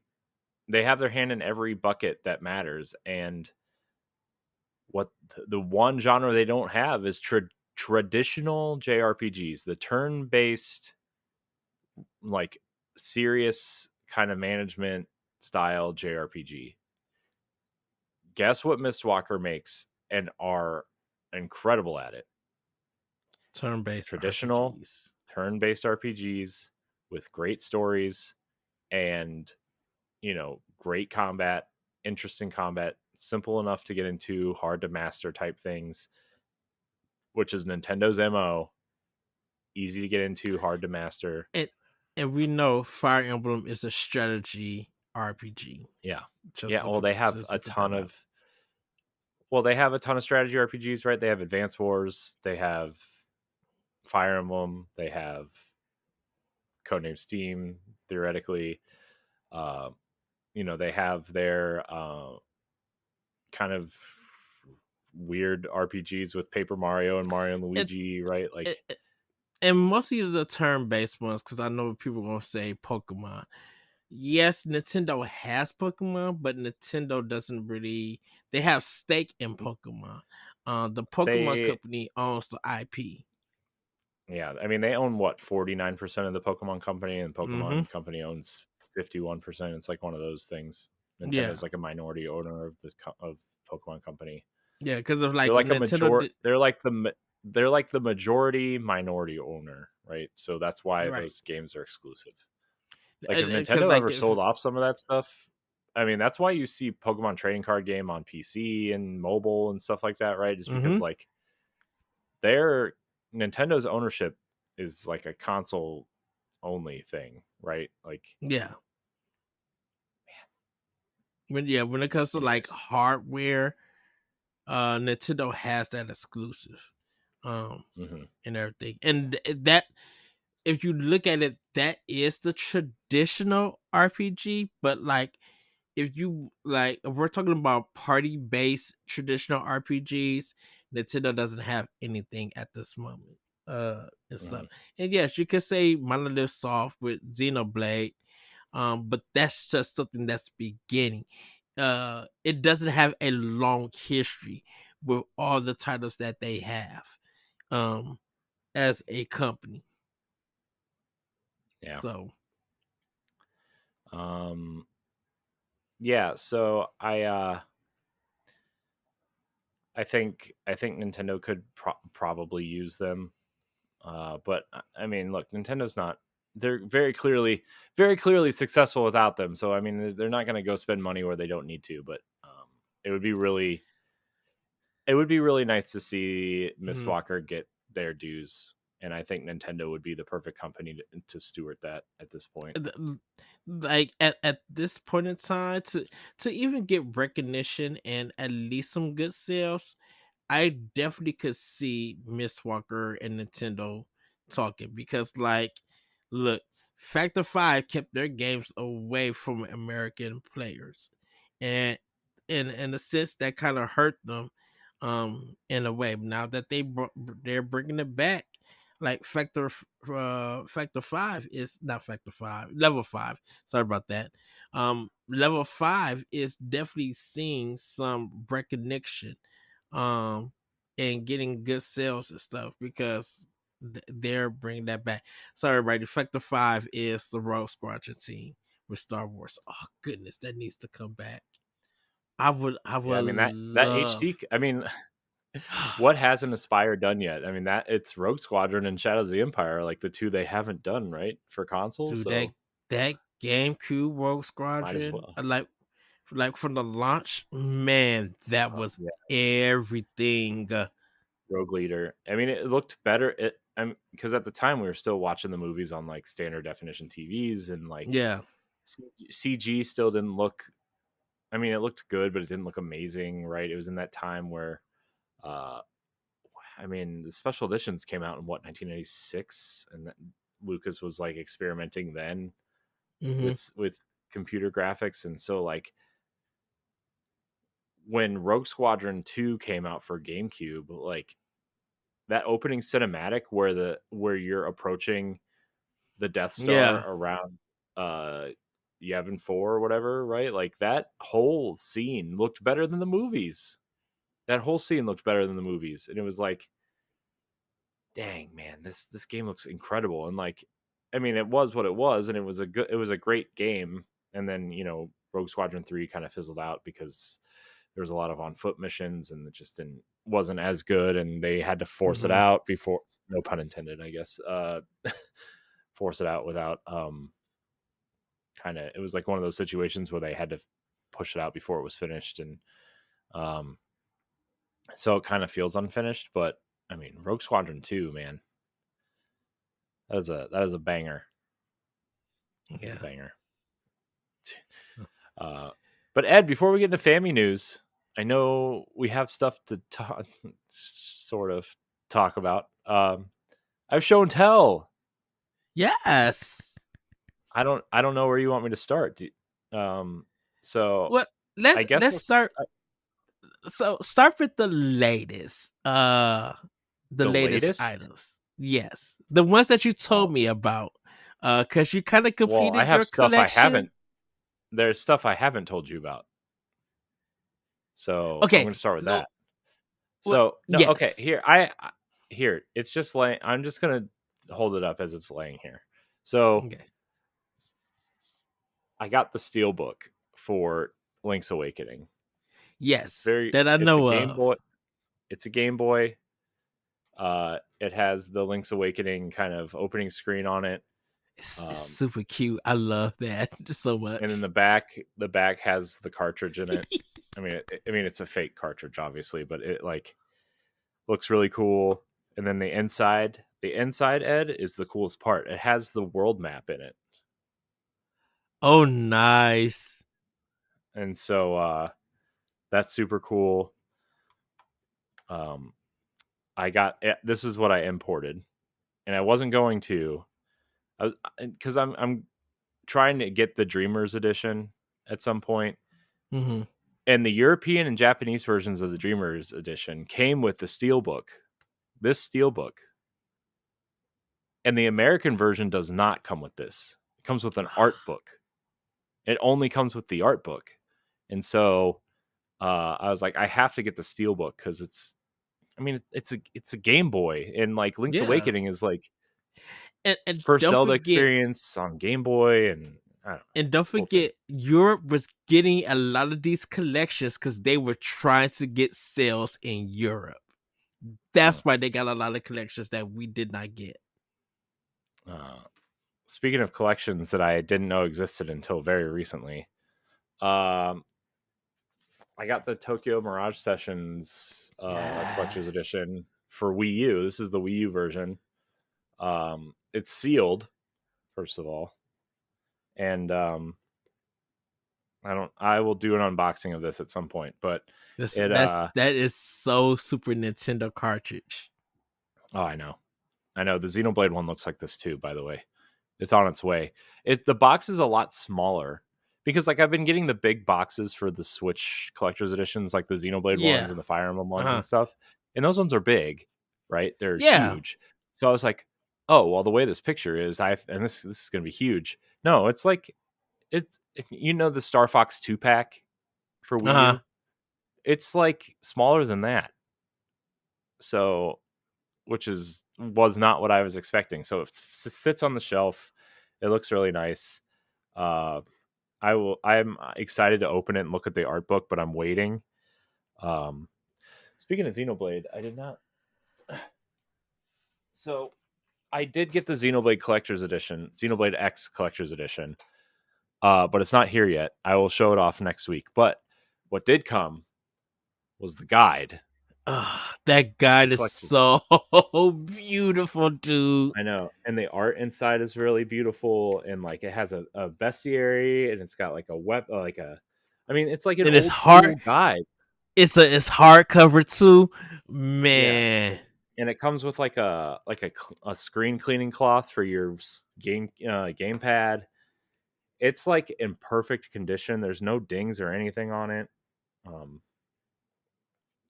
But and I wonder where you could have got it at because it I was at Toys R Us and we would get guides to Nintendo games and we never got that. Cause I I sure enough would buy. I sure enough would have bought it when it dropped. I didn't. I mean, I didn't know Xenoblade X had collector's edition. Why? I mean, there's Oh so yeah, I many. didn't. There's Same. so many games. There's so many games on the Wii U that could have got collector's editions and didn't. And you picked the two most niche games to give collector's editions, and Tokyo Mirage Sessions and Xenoblade Chronicles X. Like And and Corey, what? the crazy thing is that we was watching the Nintendo Direct. Why did they not say nothing about this? I Like don't. I at know we were all? like. I mean, we were doing this show at that time. I mean, it was Yeah, 2016, 15, 16, right? So I mean, yeah, I don't know. We were so this says because 2016 on it. We were doing the show in 2016, right? yeah, Yeah, that's when we we were. started. Yeah, Yeah. So like like we I feel like we did like a whole episode on Tokyo Mirage Sessions at one point. yeah, we did because we did the when we I think we did a direct recap first, or we might have just talked about it in the show for that Nintendo Direct. But I know we talked about it for a good while, Yeah. because and everything. And I think it was that at that time that I don't know if that stuff was available to order from Nintendo because we weren't doing a lot of online ordering. People were going into stores to buy The, games. well, this was about the time Nintendo revamped their store to buy so you could buy things online, right? Uh huh. Because like they were prepping because they wanted people to buy like the Nintendo Switch accessories, and so like the store got this big revamp. Remember when like their website was down for like half a day because they were like relaunching the Nintendo website, and Yeah. uh, they started getting rid of a lot of web pages and putting new ones up and placeholder web pages and stuff like that. Like, yeah, it was a strange time. Let me tell you, we started the show at a strange time, and I feel like if we were as seasoned then as we are now, like it would have been a really interesting show. Oh yeah. Uh, we were just dumb excited fans at that point. Oh, we Some would still argue are. some of us are still eccentric fans. Um, speaking of fans, so I got the Xenoblade X Collector's Edition, and I got Xenoblade Chronicles 3D, and I got the Xenoblade Chronicles 2 amiibo, which are sitting on my shelf over there. I just didn't bring them over. So I have all of the Xenoblade collector's editions, which here's 3. I did get 3 in the mail. Very excited about this. Nice. Also, also sealed.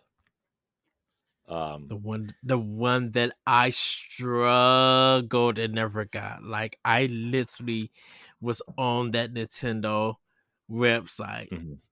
Yeah, waiting to buy and that game. yeah. So my Xenoblade collection, quote unquote, is complete. Right. I have the Wii version of Xenoblade One. I have all three versions of Xenoblade One right now. The Mm-hmm. 3DS and the Switch version very clearly. I think I showed the collector's edition of one on the show last week. And then I have 2 and 3 collector's editions, and then a Xenoblade X collection is on the way, and I got the guide for X. No guides for any of these games, though, by the way, except for Xenoblade X. No strategy guides. So, and then last but not least, I got the Fire Emblem Engage Divine Edition. Nice. It is not sealed, and the corners are kind of hit on this one, but that's okay. If any of these collector's editions were going to come like that, I would rather it be that one because I'm not a huge fan of Engage, but uh, I like Fire Emblem, so I'm trying to get the collector's editions for. Three houses. Well, no, I have 3 houses. It's back there. I showed it on the show last week. Oh, okay. Um, no, I want Shadows of Valencia collector's edition. I wanted the Fire Emblem Fates collector's edition, but man, that thing's like $600-700 Because that's the one with all 3 games, right? on one Like 2 cart. games. Yeah, Yeah, with the it's all. DLC for being the 3rd game. Yeah, it's the only way you can get the physical copy of the DLC is on that Mm-hmm. cart. And so, Yeah. um, look, I have Birthright and Conquest. I don't really care. I have the digital version of all 3 of them on my 3DS downloaded. Right, I did that before the um, store went offline. Gotta admit, I So I'm do not. love both game covers of that, of Birthright and Conquest. I do love both of them. Yeah, I just I thought it would be nice to have like the collector's edition of those games, Mm-hmm. but I'm not. Nope, not doing it. So what else? Oh, and then I want to get Shadows of Valencia, and I'm like looking at my idea now, Ed, which I know we're an hour and a half into the show and haven't even gotten to news yet. It's fine. There's no news, guys. Let's talk about Legos for 10 minutes. No. And this crazy I price point. Yeah. It's the Nintendo and Lego tax tied into one product. um so I'm going to try to get physical copies of every Zelda, Fire Emblem, Xenoblade, and Mario game. I've decided. And then like obviously I'm going to finish my Wii U, 3DS, and Switch collections outright, right? Just because those are modern and still relatively cheap to get. I mean, there are Wii U games on eBay for like $7 and $8, and I'm like, dang, Dang. like Those are Injustice. Like there's a lot of Wii U games I could just shove on my shelf and be like, yeah, got it, nailed it. literally it. Those are garage prices. Yeah, Garage I mean, sale prices.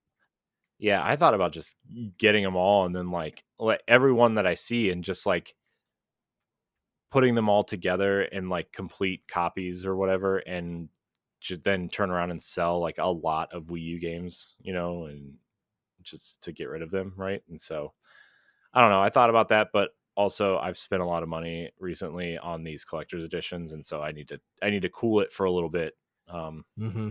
and start building that part up. Plus, like if we go to PAX West, like really gotta, really budget. gotta sit on some money for a while. I uh, literally need to uh do garage sale shopping. Like I know.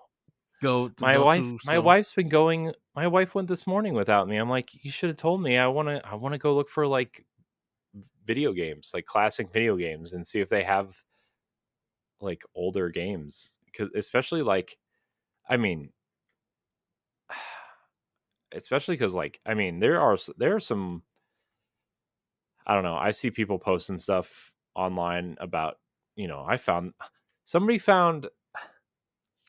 I saw someone post online. Somebody found Tomba 2, and like Xenogears, Valkyrie Profile, and what was the other PlayStation um RPG not called Final Fantasy that was like really niche Arc but popular. Arc the Lab, Not Beyond the not Beyond, Arctila. Wild Arms. No, no. Um It was kind of like um Xenogears, but not really.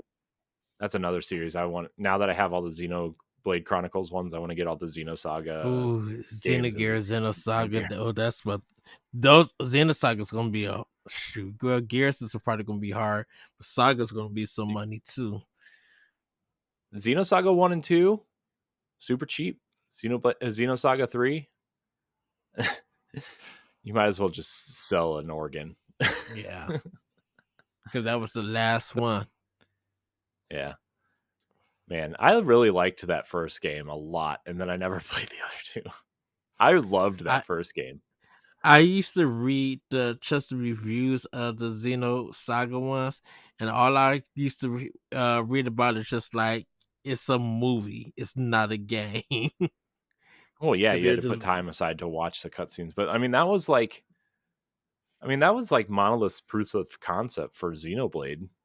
I mean, all these games, like all the Xeno games, even though yeah, like Nintendo or Monolith technically doesn't own Xenosaga or Xenogears, like they're still connected. I mean, we talked a little bit about how Xenogears is directly connected to Xenoblade Chronicles 3, right? With hmm like, you know, the Noah name and the some of the other characters that are kind of, and I know like Cosmos from or Xenosaga is in Xenoblade Chronicles 2 as like I mean, I know it's not like part of the story really, but like Cosmos and Talos both are in there, right? yes, Talos and the purple version of Cosmos is in there. So it is literally so funny because Nintendo got that good, great relationship with Square Enix and Bandai Namco. Definitely with more with Bandai Namco. So I'm like, yeah, yeah, but dude, that was so here's the thing about Xenogears, right? It's a Squaresoft game, but this was at a time when Sony was publishing Square games on the PlayStation, yeah, which is why, you know, it took so long for Final Fantasy VII to get ported other places, which hmm is why, all those all those PS1 games and partly PS2, right? Like all those games, Sony was publishing those, right? Because that was the way they could, like, if they helped fund the game and fund the games, they could pull them off the N64 and put them on the PlayStation, right? Because yeah, the Nintendo 64 was so expensive to develop for because of the cartridges, and so Sony helped with the publishing stuff and the marketing stuff, and they came to PlayStation and later PC, but like, and Xenogears was part of that, and so Sony somehow technically owns part of Xenogears. yeah. Xenogears, um, with SquareSoft, they did release Parasite Eve, but Sony had nothing to do with that. Vagrant Now that Story was the other game. Vagrant Story. Yeah, that was a big. See, Vagrant Story is a weird one. Um, due to the fact it's very niche and you barely seen it in stores, but it gets talked I about. owned it at one point. Oh, I owned it, but when I got rid of my I like after the PS2 came out, I bought a PS1 and a bunch of PlayStation RPGs just to collect. And then when I moved out, I didn't know how to manage money, so I had to get rid of them, and I sold them. Although I sold Valkyrie Profile and the guide at the time. This was 15, 20 years ago at this point. I guess it wasn't 20. I guess it was more like 15 years ago.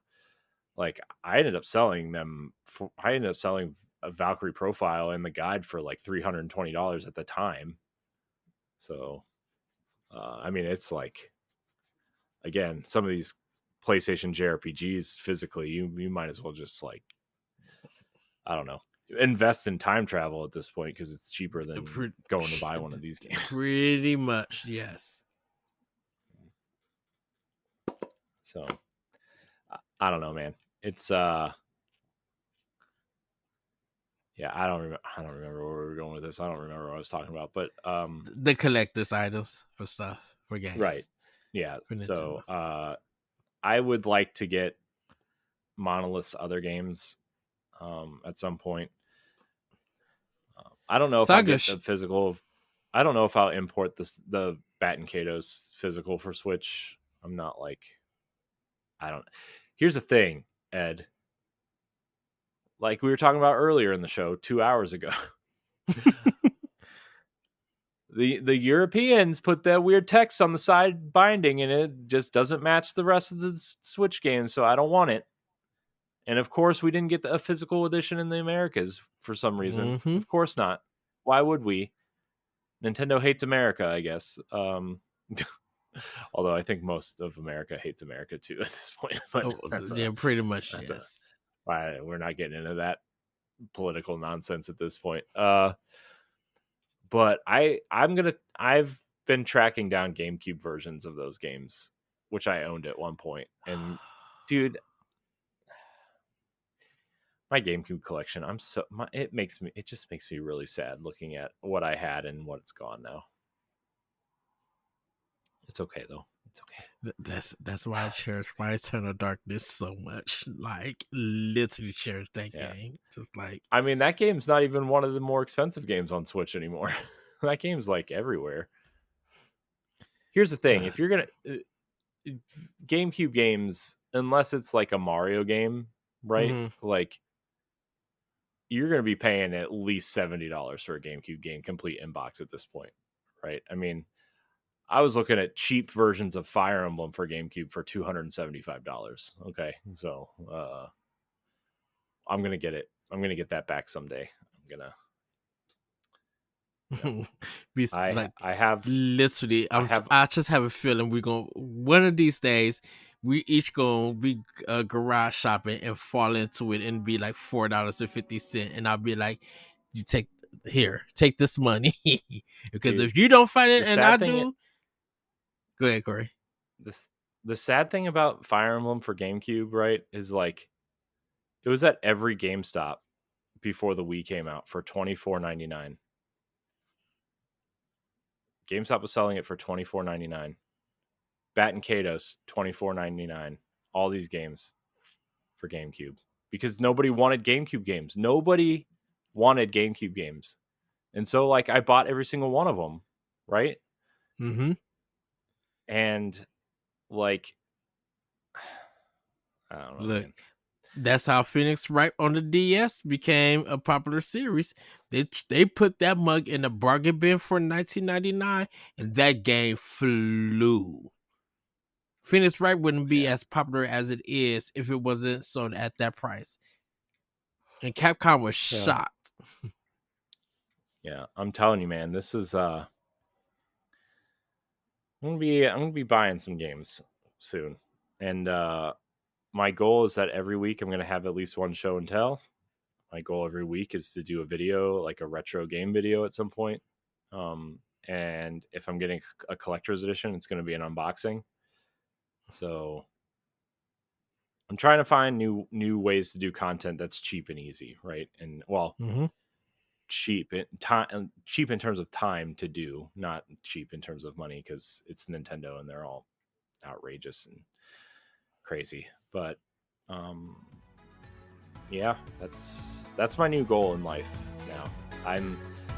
I'm curating. I'm almost done selling and purchasing necessities, and now I'm getting back to the wants. So, if you want to see how you can become a Patreon producer, head on over to patreon.com/BossRushNetwork. The Patreon producers for this month are Adriel Munger, Austin Campbell, Celeste Roberts, Christian S., Sana Dirrig, Francisco Santillan, Matthew Keel, and Todd Oxtra. Thanks for your continued support of the Boss Rush Network.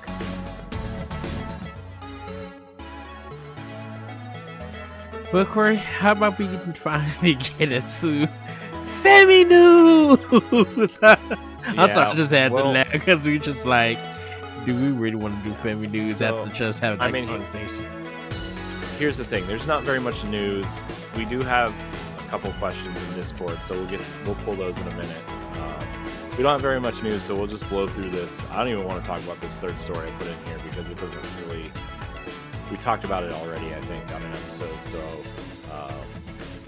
maybe we'll skip it depending on how these other ones go. But Family News, the first story here, Ed, is that the long-rumored Lego Deku Tree set from The Legend of Zelda has been announced for a small amount of $299 US. That the cool thing about me off.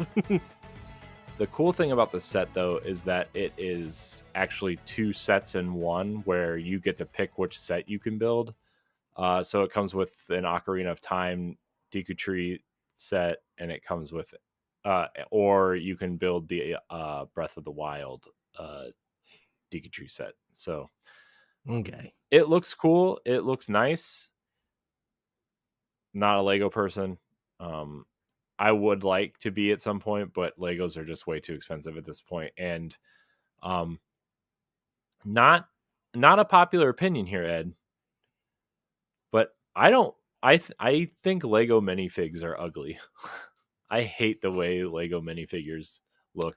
They're almost as ugly as Funko Pops, if I'm going to be honest.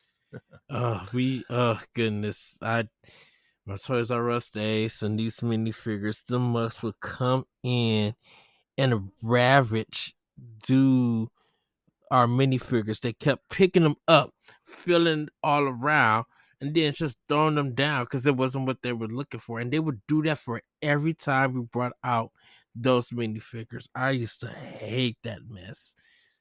I'm like, just buy a pack and leave. Yeah, right. This Zelda one, as cool. I mean, and I know people who already pre-ordered it, so shout out to them. Yeah, I was looking forward to this. When the announcement came, and then I heard the price, and I was just like, I could wait for these. Never mind. Yeah, oh, man. It would be something Good that times. I would give to Stephanie or David or something. Yeah, I'm just like I said, I'm not. I wish I was to an extent a Lego person, but I'm just not. So, hope everybody enjoys that.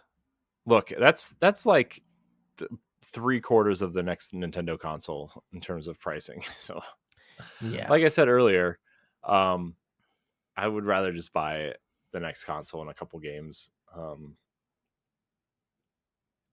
Speaking of games, Ed, we talked about this, I feel like 4 or 5 months ago at this point.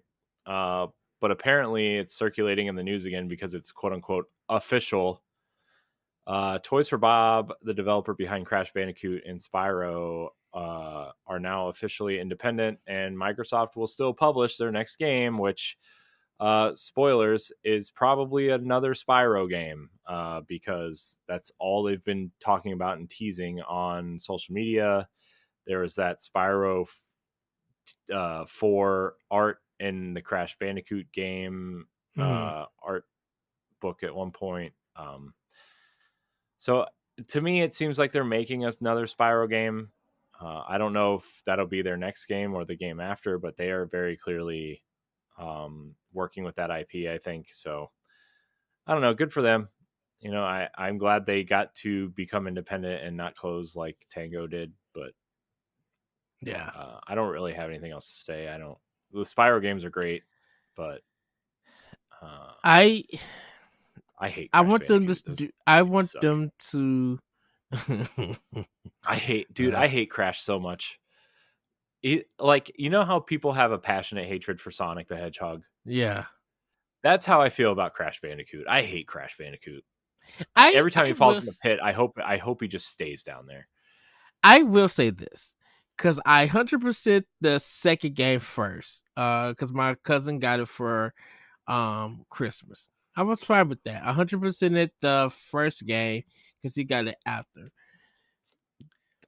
Those are the only two Crash games I actually played. I never played any other Crash game, not even the 3D ones when they weren't on Activision and Sony didn't own them. I didn't play any of them.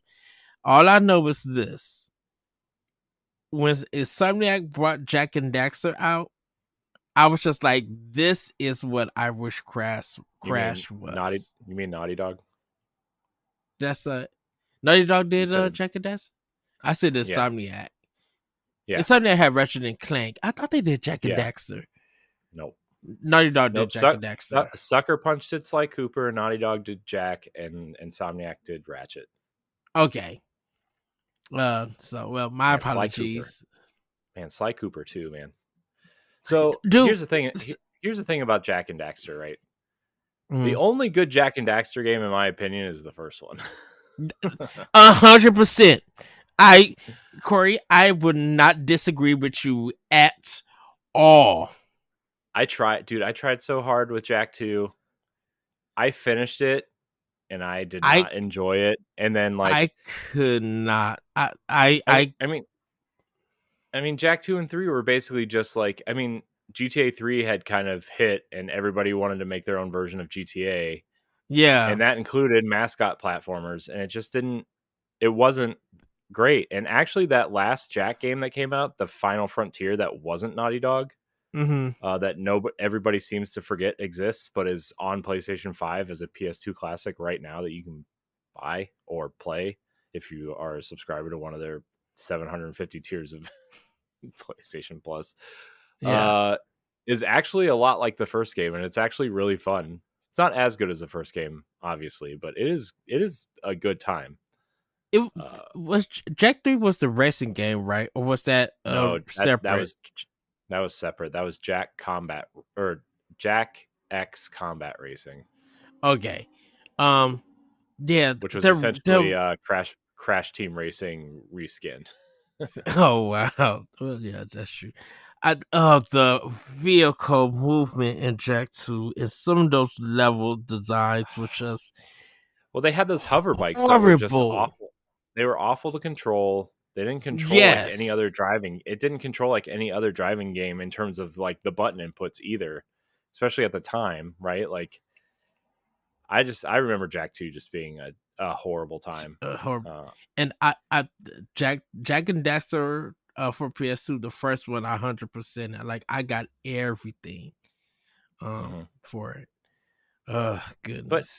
here's the thing though. I really like the first. I love Jack and Daxter 1. It's like it's a really I do great too. video game. I, It's I a do really great too. video game. Daxter is funny. Like Jack's kind of because he doesn't talk in the first one, right? So like Mm-hmm. his kind of like the animation on his face shows really great emotion, like almost Wind Waker esque facial emotions. Like it was And really great. he was like really easier to control Hmm. in that game. Yeah, the platforming was great. Like it was a wonderful game. That first one is Yes. awesome. It's definitely a top 10 PS2 game for me by far. Yeah. Um, so, but anyways, I want that back at some point. I mean, I don't care. I know it's not going to be Naughty Dog, and I don't want it to be Naughty Dog at this point. They are very clearly out of the platforming cartoon mascot Real. thing. I mean, they have been for almost 20 years at this point, right? So, It right uh, right now platform gaming for Sony is Astro Boy because just and I'm no disrespect to them. I was just like, I'm definitely cool with that. Someone made the comment, they were just like, they hope the next 3D game played like Astro Boy. I'm like, wait, hold on, rewind that back. That would never happen. Well, Astrobot seems to be Astrobot, not Astro Boy. hitting in a way that they wanted Sackboy to, and Sackboy never Yeah. did, right? Even with Sackboy's Big Adventure on PS5, like nobody talked about the game and everybody loved Astrobot, right? So Yeah. I'm glad Sony is trending in that direction, right? Because there are way too many sad dad simulators and serious games, and you know what I mean? Like there's just too many of those. And I take myself so 5v5 serious. Overwatch. Oh goodness. And Concord. Oh goodness. Are you talking about Concord? Yeah, and I'm like, another arena shooter. Like Sony, you got too many of these. Cool trailer. I mean, the cutscene stuff was really cool. First of all, it's a hero shooter, not an arena shooter. But second of all, they don't have anything. They don't have multiplayer games except for Helldivers. Like that's their one claim to multiplayer. Well, I think some of them they show, but I think they got released. It's just nobody cared about them. I would have to go back to some old State of Plays. I mean, they have stuff in the works, and obviously, like Destiny is theirs technically now, but like they don't have multiplayer games. My point is like it's nice to see that they have some sort of like cartoony, fun game other than Ratchet and Clank and Sad Dad Simulator 3000. Okay. Yes. So, I heard that term. I heard people use that term the other day for The Last of Us and God of War, and it made me laugh so hard. I'm like, it's so true. Let's give all these old PlayStation characters kids to take care of. Right. Oh my gosh, I hate it so much. Dude, 90% of the reason why I won't finish God of War Ragnarok is because Atreus exists. I hate Atreus so much. And the thing about it is that his gameplay in this game is good. I will say that it feels really good. It feels like a Tomb Raider game. Like that's what I would say that about it. Goodness, but once I wrapped up Ragnarok, I'm like, I'm taking this off my system. It just didn't do nothing for me at all. Yeah, it's not a bad game. It didn't do nothing for me. I mean, part of me wants to finish it just because I'm like, I love God of War as a series, and the rumors of them remaking the first game has me kind of intrigued and excited in a way. Oh goodness! I do not like need to hear the very first game, not I know 2018. I just don't need to hear what's his name mouth about that. I don't know what's his name is. The creator. Mean. Oh, David Jaffe. David Jaffe. I do not need to hear his mouth ever again. Oh, man, I'm like, oh, he's so funny. He is you don't listen to Gavin in games, do you? Oh no, I do. He's been. I think he's so fascinating. This is an off-air conversation because I connected him to a certain TV host who is just bunkers also. A TV host. Yeah.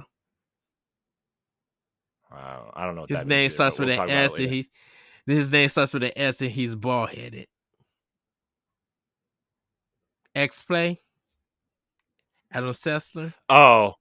Yeah, oh god, what a that's what I said. That's A, not an S. God.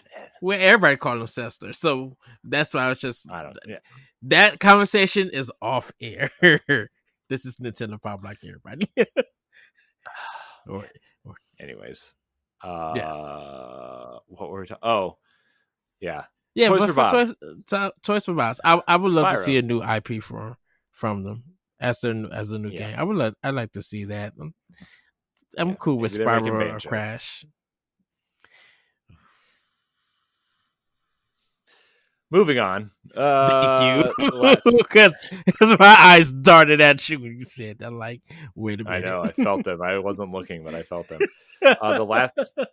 The last story here is kind of a non-story because we kind of talked about it already. But Take-Two responds to their studio shutdowns, and they may sell off or close private division entirely, focusing on major AAA games. So Take-Two, parent company of 2K and Rockstar. So, Red Dead, Grand Theft Auto, Borderlands, NBA Okay. 2K, that FIFA game is coming out soon. Did I say Borderlands? I said Borderlands. Yeah. Hmm. Yeah. I have multiple questions, but I'm just only I gonna don't. focus on one. If they made all of this money, because private division also made them a lot of money, what they getting it closed down for? I'm like, even with Well, Rockstar, like GC, I'm like, y'all mugs pulled in billions for this company, and I'm like, what's going on? Because this is, to me, this is complete nonsense. yeah. Well, look, Strauss Zelnick is a very, I don't want to say I don't want to say the good version of Bobby Kotick because that's I don't whatever. He's a very efficient businessman. Like he's very good at that aspect of in terms of just I'm running a business by the numbers type thing, and I Hmm. am going to uh see what the most efficient way to make the most amount of money is. And um even though private division was making hundreds of of dollars, they have products that make billions of dollars. So why would you waste money on investing in these smaller projects? And I'm saying this from a business perspective, from a Hmm. person who runs a multi-billion-dollar company who has to appease the shareholders. I'm not talking from they should definitely close private division. I think private division is a great idea, especially it's like the EA Originals program for Take-Two, right? Like where they invest in these smaller the Outer Worlds came from private division. Ollie Ollie, Yeah. I think Kerbal Space Program, which were the two studios that got shut down, and then the third one got bought by Microsoft. So uh yeah, I mean, he wants to focus on the games that are going to make them billions of dollars, which are BioShock, Borderlands, Grand Theft Auto, Red Dead, NBA 2K, right? Those are the products that they put out. And those are the products that make them billions of dollars every year. So, and now they have access to FIFA. They have the FIFA license now. Yeah. So whatever that soccer game looks like this fall, they'll have that too, which, will, depending on how good it is, will probably make them money also, right? So we'll see, but it's sad to see private division go.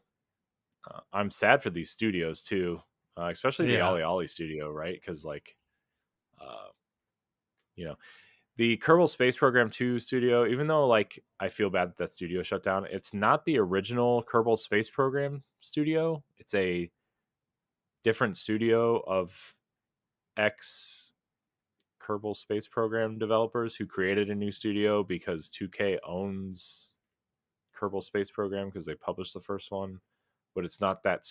I don't know. It's a weird thing. It's weird. So hope everybody lands on their feet. I hope Yes. you know. I don't know. I hope Grand Theft Auto 6 was worth shutting this stuff down. That's all. I don't know. Man. Let's go into some Nintendo Direct predictions here, Ed. Okay. So what we're gonna do here is we're gonna pick three. We're gonna pick three kind of good, good predictions, possible prediction, like possibilities, real possibilities. Then we're gonna have one hopeful thinking. Okay. I mean, my hopeful thinking is essentially a possibility as well, but they just won't do it. So I'm gonna go first. Okay. So Nintendo Direct, and this is just for the summer one. So my prediction is that they are going to they're going to do a Metroid Prime 2 pack of 2 and 3 remastered. And it's going to lead into a Metroid Prime 4 trailer. We're finally going to see Metroid Prime 4. I don't know how much of it we're going to see. I think that it's going to be one of those things where the real announcement is 2 and 3, right? Like that's the announcement. But then they just tease 4. That's my prediction. We're gonna get a lot of remakes and remasters in this direct. I hope everybody knows that.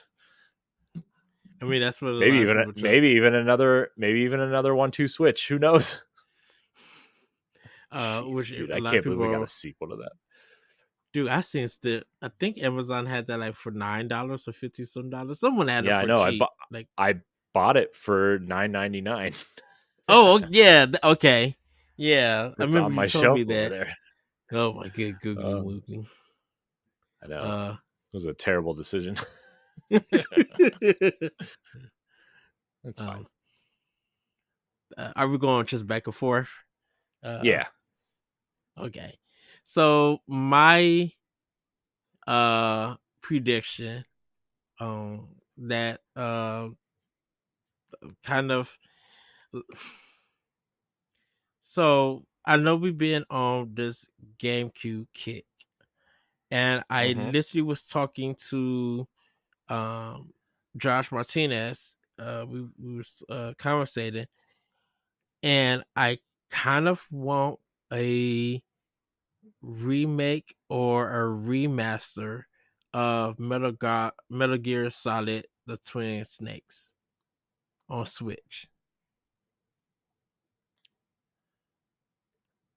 If you would Because have said that, Nintendo's. Oh, go ahead. if you would have said that a year ago, even, Mm-hmm. I would have said that's never going to happen. But Konami seems to be really just doing whatever they want with their IP, right? And I know Metal Yes. Gear Solid, I know Snake Eater is getting a remake, and it seems like they're going to try to do the Resident Evil thing where they're just going to remake the games at some point. I think there's going to be a full on remake of Metal Gear Solid at some point, and it will be on Switch 2 is my thought.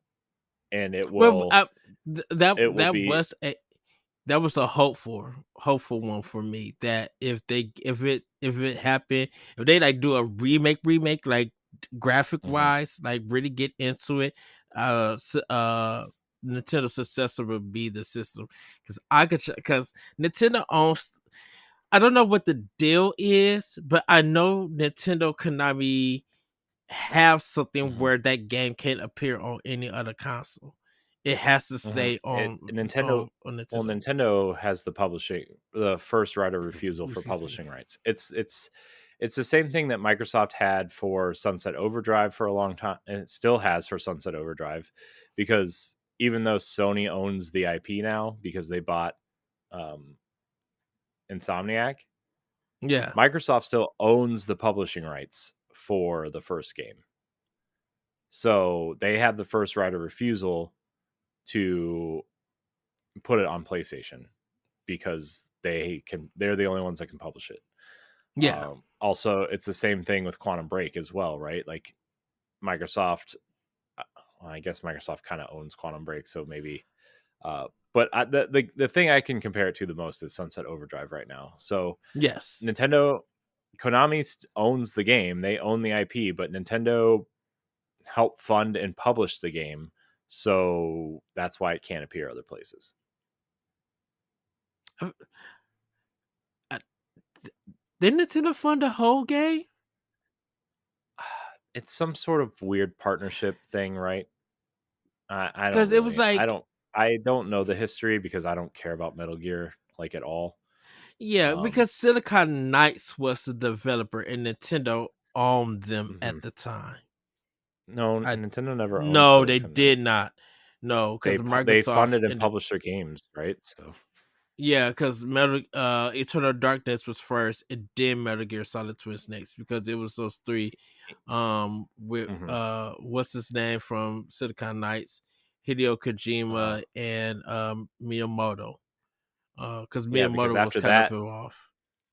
yeah, because after that they did that deal with Microsoft for Two Human, right? That was their last game, Yeah, yeah. and we see how well that went. that So that Unreal, that that Unreal situation. Wow. yeah, that was But yeah, Metal Gear Solid Twin Snakes being getting a remaster for Switch would be like something real cool. yeah. Um, let's see. My second, uh, I guess, sort of safe one would be I think I think we're gonna get a Wii HD remaster, another one of Donkey Kong Country Returns. Hmm. Okay. I think that game.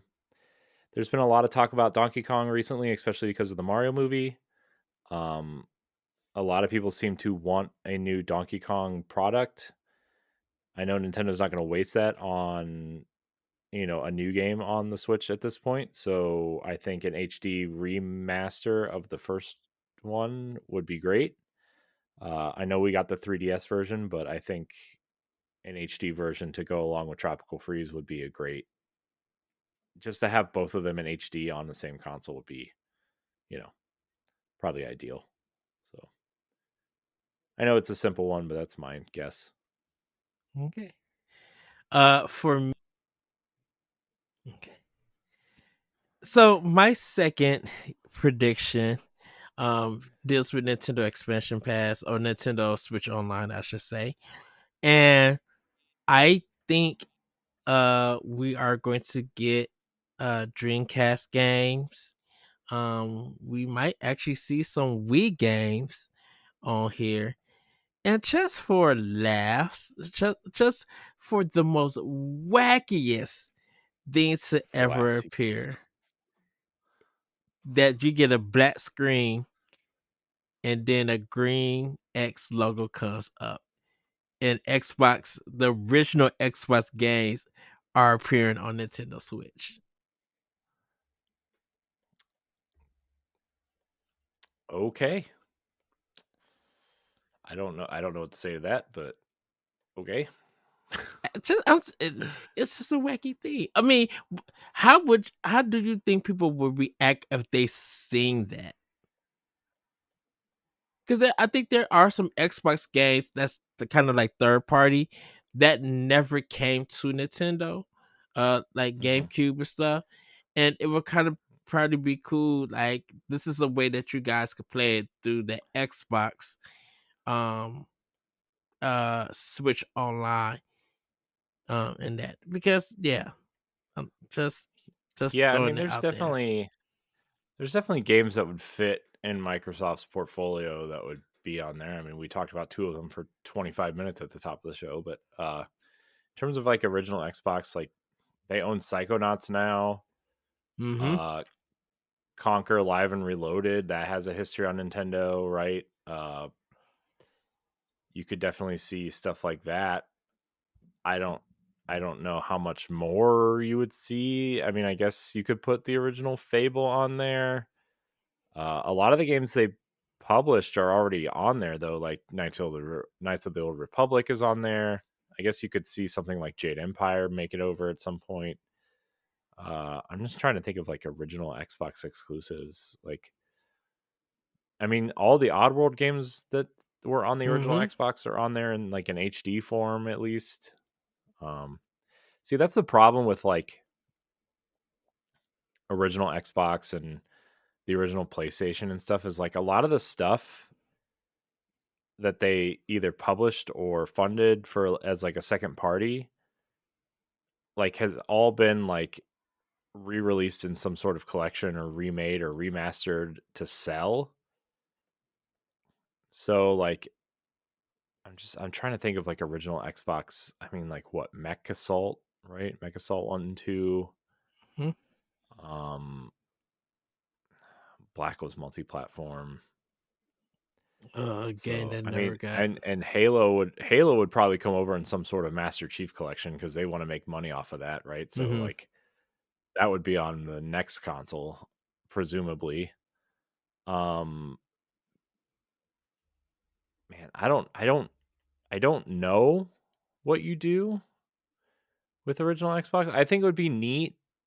Like, what are you gonna put Azeric on there? Fusion Frenzy would actually be a really good, fun party game to put on there Yeah. for people who like Mario Party and stuff. Like Fusion Frenzy was awesome. Um, I don't. I mean, maybe you could make a deal with Burger King to put those Burger King games on there. Uh, it's not a bad idea. I mean, Jet Set Radio, but like Sega's already putting those out. New versions of those games out. So Yeah. I mean, I was thinking of like all the Dreamcast games that Xbox ended up putting on the original Xbox, like Crazy Taxi, Sega GT, 2000, Shenmue 1 and 2, but all those are either being remade, aren't relevant, or have already been re-released. So, Yeah. I mean, I would rather just see them focus on Sega and Dreamcast in particular.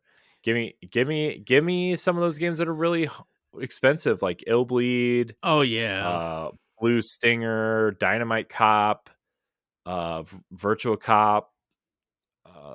Those early Virtual Fighter games. Give me Sonic Adventure 1 and 2, even Sonic Shuffle, I guess, on there. Um, give me some of those games, like get Choo Choo Rocket, Crazy Taxi 1 and 2 would be awesome. Like, give me those games. Like, that would be awesome. Yeah. I mean, I want Dream. I think Dreamcast is like the perfect system to put on the Switch at this point. Uh, but I don't know if we're ever gonna get it. I hope we do. I think Dreamcast would be because like it came out in that weird spot before PS2, right? But it's still considered that Yes. generation, right? Like the Yes. GameCube, Xbox, PS2 generation. Yes. But it's really more technologically like a little bit better than the Nintendo 64, really. So I always I never had a Saturn. So Same here. like in my mind, That the would Saturn probably would be be the pretty in. that would be the system to put on Switch if they could get the emulation right. Yeah. Saturn would be Yeah, the well good one to go. that's the thing is Saturn emulation is like notoriously hard to do, Yeah. because of all the security lockdowns and everything, and that's why the dream like then they turned around and made the Dreamcast like you could play burned discs on there. Yeah, Yeah. they were selling Dreamcast in stores. I saw they had like a big end We cap we at talked Target. we talked about this. Oh man. But Burning gas. I mean, you could put Skies of Arcadia on there because it's very clearly not getting the GameCube version. That'd be So one that like we would that need. would be like the next best thing. Man, Skies of Arcadia is so good. There's so many there are so many good RPGs in that generation alone. Hmm. And I'm not just talking about the Final Fantasies or the Kingdom Hearts or the Personas, right? I'm talking like, we talk about Tales of Symphonia all the time, but there was also like Tales of the Abyss on PS2. There was Rogue Galaxy, Dark Cloud 1 and 2, uh, Skies of Arcadia. I mean, even the GameCube stuff like Bat and Kados, everybody loves and Mm-hmm. was okay, even though it's a card system that sucks. Paper Mario, like there's so many great RPGs that gen. Like, I mean, I know a lot of people kind of either like to say the Super Nintendo or the PS1 have the greatest libraries of JRPGs, but like, I don't think you can discount that generation, You right? The can't. PS2, Xbox, GameCube generation. Thank Like, you you. can't. Yeah. You can't. That's to me. That is, I want to say, the beginning of modern video The end games. of Even JRPGs. Sorry, I that think was a joke. I think from like that is the beginning of modern video games because I think with like PlayStation 1, Saturn, um and the N64, it's just that even though that's kind of that timeline of gaming, what we have now kind of was birthed from those modern systems from like GameCube, Xbox, Dreamcast, PlayStation 2 and everything. Mm-hmm. So Yeah. Well, I guess it's my turn, right? yes, Again. this is your third prediction. Mm-hmm. I think we're gonna get that long rumored Fire Emblem remake announced this year. Um, the rumor has been for a long time we're going to get another Echoes game, which Shadows of Valencia I think was a remake of Fire Emblem 2, right? If I'm not Mm-hmm. mistaken, Fire Emblem 2. So yeah, I think you're gonna. This is gonna be a remake of maybe one of the last ones we never got before the GBA games, right? Because the GBA Fire Emblem that's just titled Fire Emblem is actually like what, the fourth or fifth game in the series. Mm-hmm. So I think we're gonna get another. I think we're gonna get that Fire Emblem remake. I want the Fire Emblem pirate game that we talked about that was rumored when Engage was coming out. Where's the pirate game? I love how that rumor like persisted for years. That rumor Years. persisted, and then after Engage came out, nobody talked about it, and that's the only Fire Emblem game I want. I want a This is, pirate. but Corey, this is I, the crazy thing. You're I hoping, want you're Pirate wishing Emblem. I want I want for Pirate.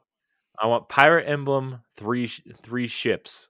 I want it to play. I want it to play like Three Houses, but I want it about pirates. Why do I have a I want to. feeling I want to this? take a pirate ship. I want to take a pirate ship, and I want to shoot dragons with a pirate ship. Why do I have, like I said, why do I have the feeling that you're saying this? We're joking around. It could be a rumor, and then just out of nowhere, Nintendo delivers it to you this game, and I'm gonna be like, "What the heck?"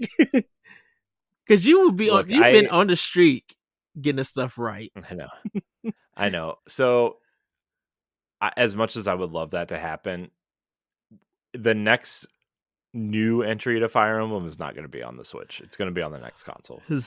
It's going to be on the next Yeah, thing. Uh, so there's that.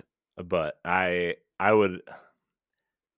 hope that whatever this remake Fire Emblem is, it plays more like Three Houses than like Engage. I just want the story to be interesting and engaging and I don't know. I've thought about going back to Fire Emblem Engage for a while because maybe I just didn't get far enough into it. Maybe like Three Houses and Three Hopes were so like those characters are so memorable and so, you know, I loved all of those characters. yeah, And then when you give me a new cast of characters at this point, it's like I don't know, man. It just like I want to go back to those characters and continue their stories. Uh and maybe and that's a me thing, right? Because like yeah. I love Fire Emblem Awakening. I have my Lucina amiibo front and center back there on the shelf, but like Wickedness, um so good. Mwah. man, I that's a Figma good smile figure that I want really I bad. do I've been if looking at those. uh huh. I've been looking. I mean, they're like They're like $150 a piece, but I want that I want the Lucina one. I want the Xenoblade ones, which there are 3, and I want the Twilight Princess Zelda one. That Those are like the Figmas that I want. if they remaster Awakening, put it on Switch, and re-release the amiibo, that would be. I could actually really see them doing that because that's mm-hmm. like really the first game that three houses. The three houses formula would actually really fit Awakening, I think. And I mean, like Intelligent Systems, since they've been remaking a lot of their old work and stuff, besides like Engage, I could see this happening, Mm-hmm. and I think that would work. That Intelligent System, they do a little bit of the remasters before they bring out their new game. Kobe Tecmo helps out with the new Fire Emblem game. Like I think that could work so well. So that way we could still get like old remaster, old game beginner remaster, size to be on Switch, and then a new game from Koei Tecmo and with some help from Intelligent System that is the next chapter in the Fire Emblem series. Like I could see that happening. Yeah. I think that would be so cool because like Awakening, I think that's the one that probably now need the remaster and put that mug in widescreen. Oh, Yeah. now the question would So be, what would the amiibo do in Awakening? Now Nintendo Intelligent System could figure that out because I would love to have amiibo for that game. yeah, I'm. And a Man, Shaz amiibo I need. by the way, good luck. Good luck buying the Game Boy Advance Fire Emblem games physically. Oh shoot, shop. I mean, the cartridge by itself costs like $70. Shoot, I have one of the Fire Emblems for Game Boy Advance. So You do? Which one? Is it Sacred Stones or is it the other one? I think it's the other one. The first one, technically, I guess it would be for I like the think so. first one, I the think one so. that's just called Fire Emblem. Yeah, I believe so. Yeah.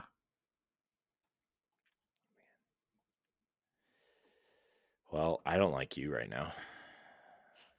I mean, I don't like you right now anyway, but that's a conversation for off air. Wait, Again. what? Yeah. Hmm. Yeah. I love you. Don't make me bring it up on air. I'll slap you. What's your third one, Ed? So my third one is as like for a prediction.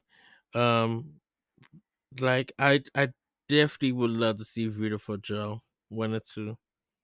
Like I would love to see some of Clover's old work come to Switch. I know we got Okami, but man, I would definitely love to see Beautiful Joe 1 or 2. Like Yeah, remaster and who come to Switch. was I talking? Was that last week's episode where you, me, and Stephanie were talking about Beautiful Joe for a minute? Yeah. Yeah, because we were talking about GameCube games. Yeah. Yeah, I think Beautiful Cause Joe. yeah, cause I'm you did the list of GameCube games that were on mhm, Switch. Yeah. right. I'm really surprised that Beautiful Joe has never been re-released in some form, even as like a Beautiful Joe HD for 1999 on some sort of downloadable service somewhere, right? Like I'm just really shocked that it never came out anywhere. Yeah. Because yeah, I think Capcom. Well, we know Monster Hunter Stories was probably going to be in it because that game was releasing soon, and it's probably going to be at Capcom Showcase. Also, I have a feeling that there may be games that's not in Capcom Showcase that will show up on in the Nintendo Direct, and if that happens, like man, like on man, if On the Mushu could touch down on Switch, I would be so. I think it already had. No, it hasn't. It's on like other platforms because I see that game on sale on Xbox and stuff. But man, like I would love to have Onimusha as a collector's edition on Switch.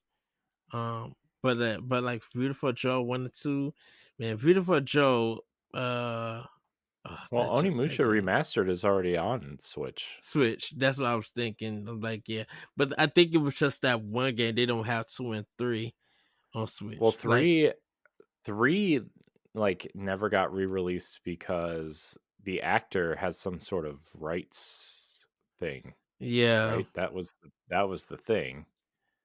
I think the Um, likeness thing, kind of, yeah. something like that.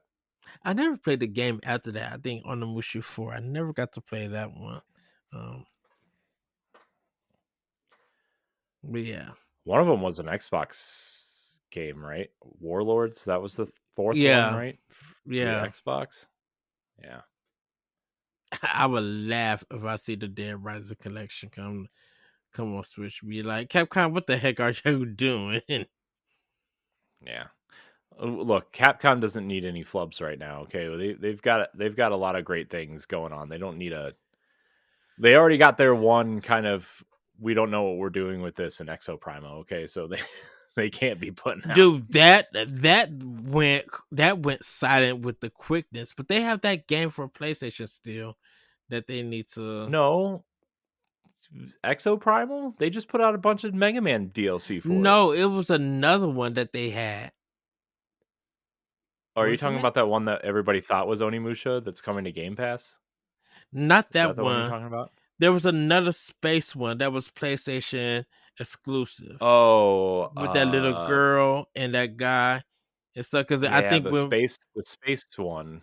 because I think when I seen it, I think we all thought it was like Vanquish for some reason. Para something, right? Yeah, Something. I forget what it is. Yeah, I remember because they showed it at the PlayStation launch thing, right? yeah, and it's Or literally soon just after. been it literally has been quiet with that game. Yeah. So Yeah. Um I mean I don't care enough to look it up. I forget what it's called, but yeah, I remember that. That was yeah. Yeah. yeah, So, so oh man. When did Fire Emblem come to the Game Boy Advance thing on Golden um Sun? Oh, I remember. Okay, never mind. I remember when Golden Sun came. And people were like freaking out about it, and I was like, I don't think anybody really cares about Golden Sun. Golden Sun is like the Game Boy Advance Earthbound, where people act like they care about it, but it really only sold like 12 copies. I was one of the 12 then that brought it because I bought Go to Sun 1 and 2, or the second half because but shoot, now it's on Switch. It's so weird. It came on Switch. Everybody said they was gonna play it. Now it's just like Go to Sun who? Go Who to played Sun it? what? Who played it? Anybody out there play it? No, you didn't. Ray. You didn't. You didn't play it. Nobody played I it. I played it. I brought it and played it and beat it. For Go to Sun. Well, it's because you buy and play every single game that has ever existed. You don't count. You're an anomaly. Man. Uh anyways, Oh, is it but my what? turn? Yeah, what? Something What's that my you crazy just one? yeah, your wacky one. I mean, my wacky one is the Zelda remasters. HDs. Uh no, I think See, this I is the thing don't with the Zelda one, with Twilight Princess and Wind Waker. Before, I'm sorry, I'll let you speak, Corey. I feel like it's going to be those games get digitally dropped the day they show the show, and then at the end of July or August, we get the physical. The same way they did sure. Pikmin 1 and 2 and Metroid. Sure. And they're going to sell them for $60 a piece and they're not going to And be a collection. I and know Corey everybody's hoping for a collection, but and they're not Corey it's not going to be a collection. And Corey, would our pre-orders be in for the physicals for those games? Dude, I own 3 copies of Twilight Princess for 3 separate consoles. You don't think I'm already thinking about pre-ordering it a 4th time? I just want to make sure because you already know by the time we do the direct recap, I'll be like, Corey, my pre-order is already in for both games. I have 4 strategy guides for Twilight Princess, okay? I have the Wii strategy guide. I have the GameCube strategy guide. I have the Wii Collector's Edition strategy guide that is like this nasty brown color. Because remember when they did all those like fancy leather bound covers? Yes. And they just like, if you unwrapped them, they just like disintegrated in 30 minutes. Yep. That's why they all just sit on the shelf over here. And then I have the Wii U Collector's Edition guide, which is the black bound leather cover, which also Nice. disintegrated in like 5 seconds from opening it. So, Yeah, true. man, those like they look so nice, but man, if you open them, I feel so bad for everybody who opened them, including me. Uh, Hmm. so dude, you don't. Of course, I'm gonna. Dude, the Twilight Princess disc is still on my Wii U right now. Um, but I mean, yeah, I would do anything for those. I think the wild and crazy one would be ports of the 3DS versions of Ocarina and Majora's Mask would be Yeah. the crazy one, Yeah. which I don't think that's Not out the I realm of don't think possibility. yeah, I don't think that's because those are like, even though they're playable on NSO, like clearly the 3DS versions are the better versions. I Just wonder what in terms of what? Grezzo be doing. Well, no. Because Grezzo got Oh, something else Grezzo got something else under their belt that they not talking about, that they like really shut up about. So we yeah, may Zelda. see something. Dude, we may Uh, see something.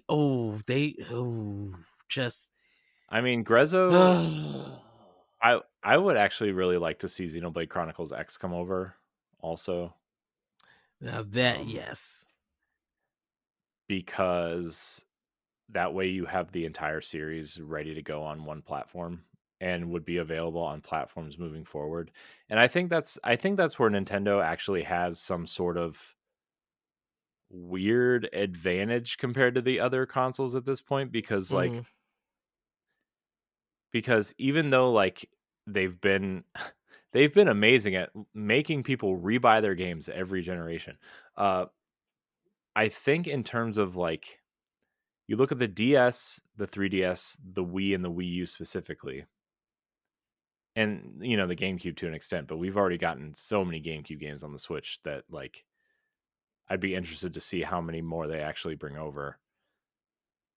But there are so many games that could just, you alter the control schemes a little bit, Hmm. you move around the dual screen effects of certain games, you kind of figure out how that works on a single screen, you give it a new coat of paint, you add some quality of life things to it. I mean, just think of the DS and 3DS libraries alone. How many HD remasters they can make from those Oh, a and ton. sell them for $50 and $60 a pop. I mean, you're seeing it now with Luigi's Mansion 2, right? That Yeah. was a DS game. Yeah. What was the other DS game that they ported over at some point? The that one, the Professor Layton game that has the daughter in it, was a 3DS and a cell phone game. So Yeah. Uh I mean, yeah. they, I mean they're doing it already. Um, Sushi Strikers also was a 3DS game. Remember Yeah, Sushi Sushi. Striker at the That one was launch? a Yeah, was that a simultaneously release? I think they did Switch Yeah, it was. and 3DS at the same time. They did. It was at the same time. Yeah. Yeah, because I got the Um, Switch version. yeah, even though the 3DS version is better because of the second Because screen. yeah. But um but I mean, like the Mario and Luigi games, A Link Between Worlds, Samus Returns, Oh. you know, uh, all of the Professor Layton games, all of the Fire Emblem games, all of the, um, I mean, even smaller experiences like Super Mario 3D Land or Star Mm-hmm. Fox Command or, uh, there's Metro, Metroid Prime Hunters if you want to figure out how to do that. Like, I mean, I just named 15 games right there that they could port over and sell for 50, 40, 50, $60 a pop, right? Yeah, because Um, Metroid Prime Remaster was what, 40? yeah. And that was them being very generous because And shoot, that and was what? way more, dude. That was way more than a remaster. I'm sorry, Oh, heck That was like yeah, dude. Iron Galaxy did Dude, amazing work on that when game. when Nintendo said we are so sorry that we don't have enough physical, we are trying to get out more, and they got out more and sold, and Yeah. literally sold what, close to 1 million copies. I'm like, this is insane. That's why I Um, say Iron Galaxy is making coin. but like you have all you well, I guess the Ace Attorney games are already there, but that's another case of like, I mean, I know those are Capcom, but those are already on Switch from a dual screen to single screen.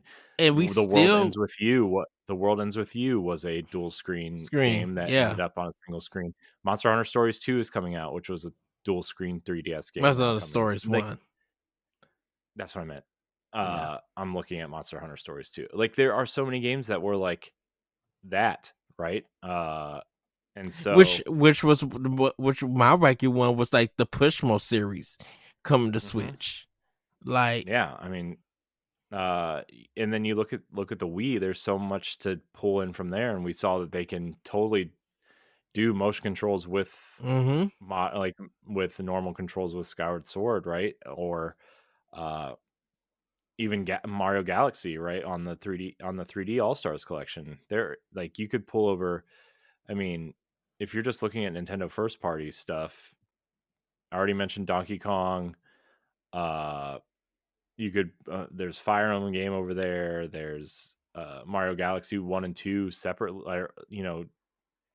Galaxy 2, Metroid Other M, which I actually think would probably be better with regular controls than with the control scheme they had, right? Like that Mm. was um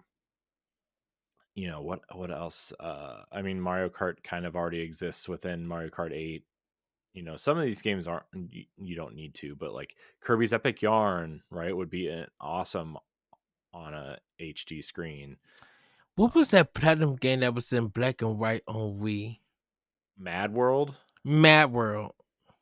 yeah, that would be interesting. And even if you're looking at um Wii U also, which Shoot, I know most of those have come over, but like you look, there's still a library there too of like, Paper Mario so Color Splash I want. Xenoblade Chronicles X I want. Like those two I definitely want for on Wii U. well, let's For see. Wii It U. would be Xenoblade, the Wii U games, right? Like in terms of Nintendo first party, uh, and a revamped version of Nintendo Land. Um, you could do Xenoblade Chronicles X, the two Zelda games, Star Fox Zero, which was actually rumored with normal controls for a while, but also Uh-huh. that Star Fox Grand Prix game, which that might be the game we see. The weird, strange game that we see is Star Fox Grand Prix. Yeah, that would be Remember that interesting. rumored game? Yeah.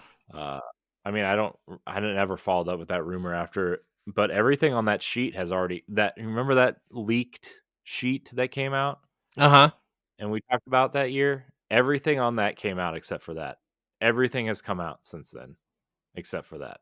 Insane. And there was a rumored Star Fox game in development that Retro was working on that they shelved to do Metroid Prime.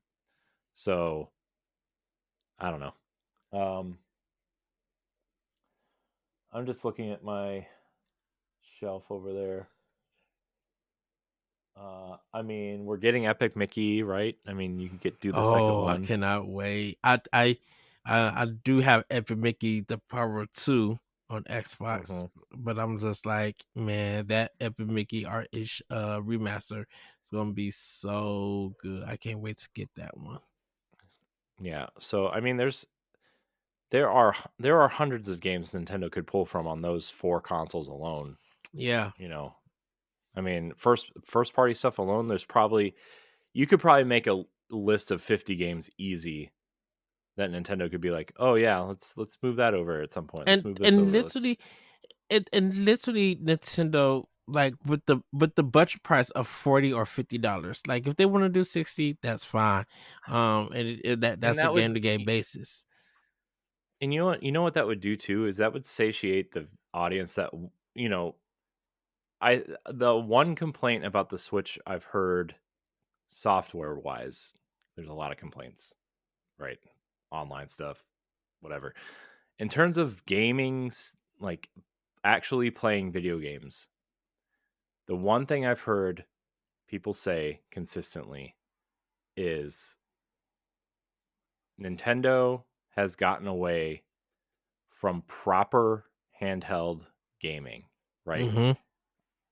Because they've focused all of their efforts on things like, console gaming on the go, which I would argue there are plenty of games on the Switch that are handheld games, right? Like Link's Awakening remake is a handheld game, in my Yeah. opinion. The 2D Mario games are perfect handheld games. I mean, the Ninja Turtles game that came out was really a handheld experience, in my The opinion. mobile game, yeah.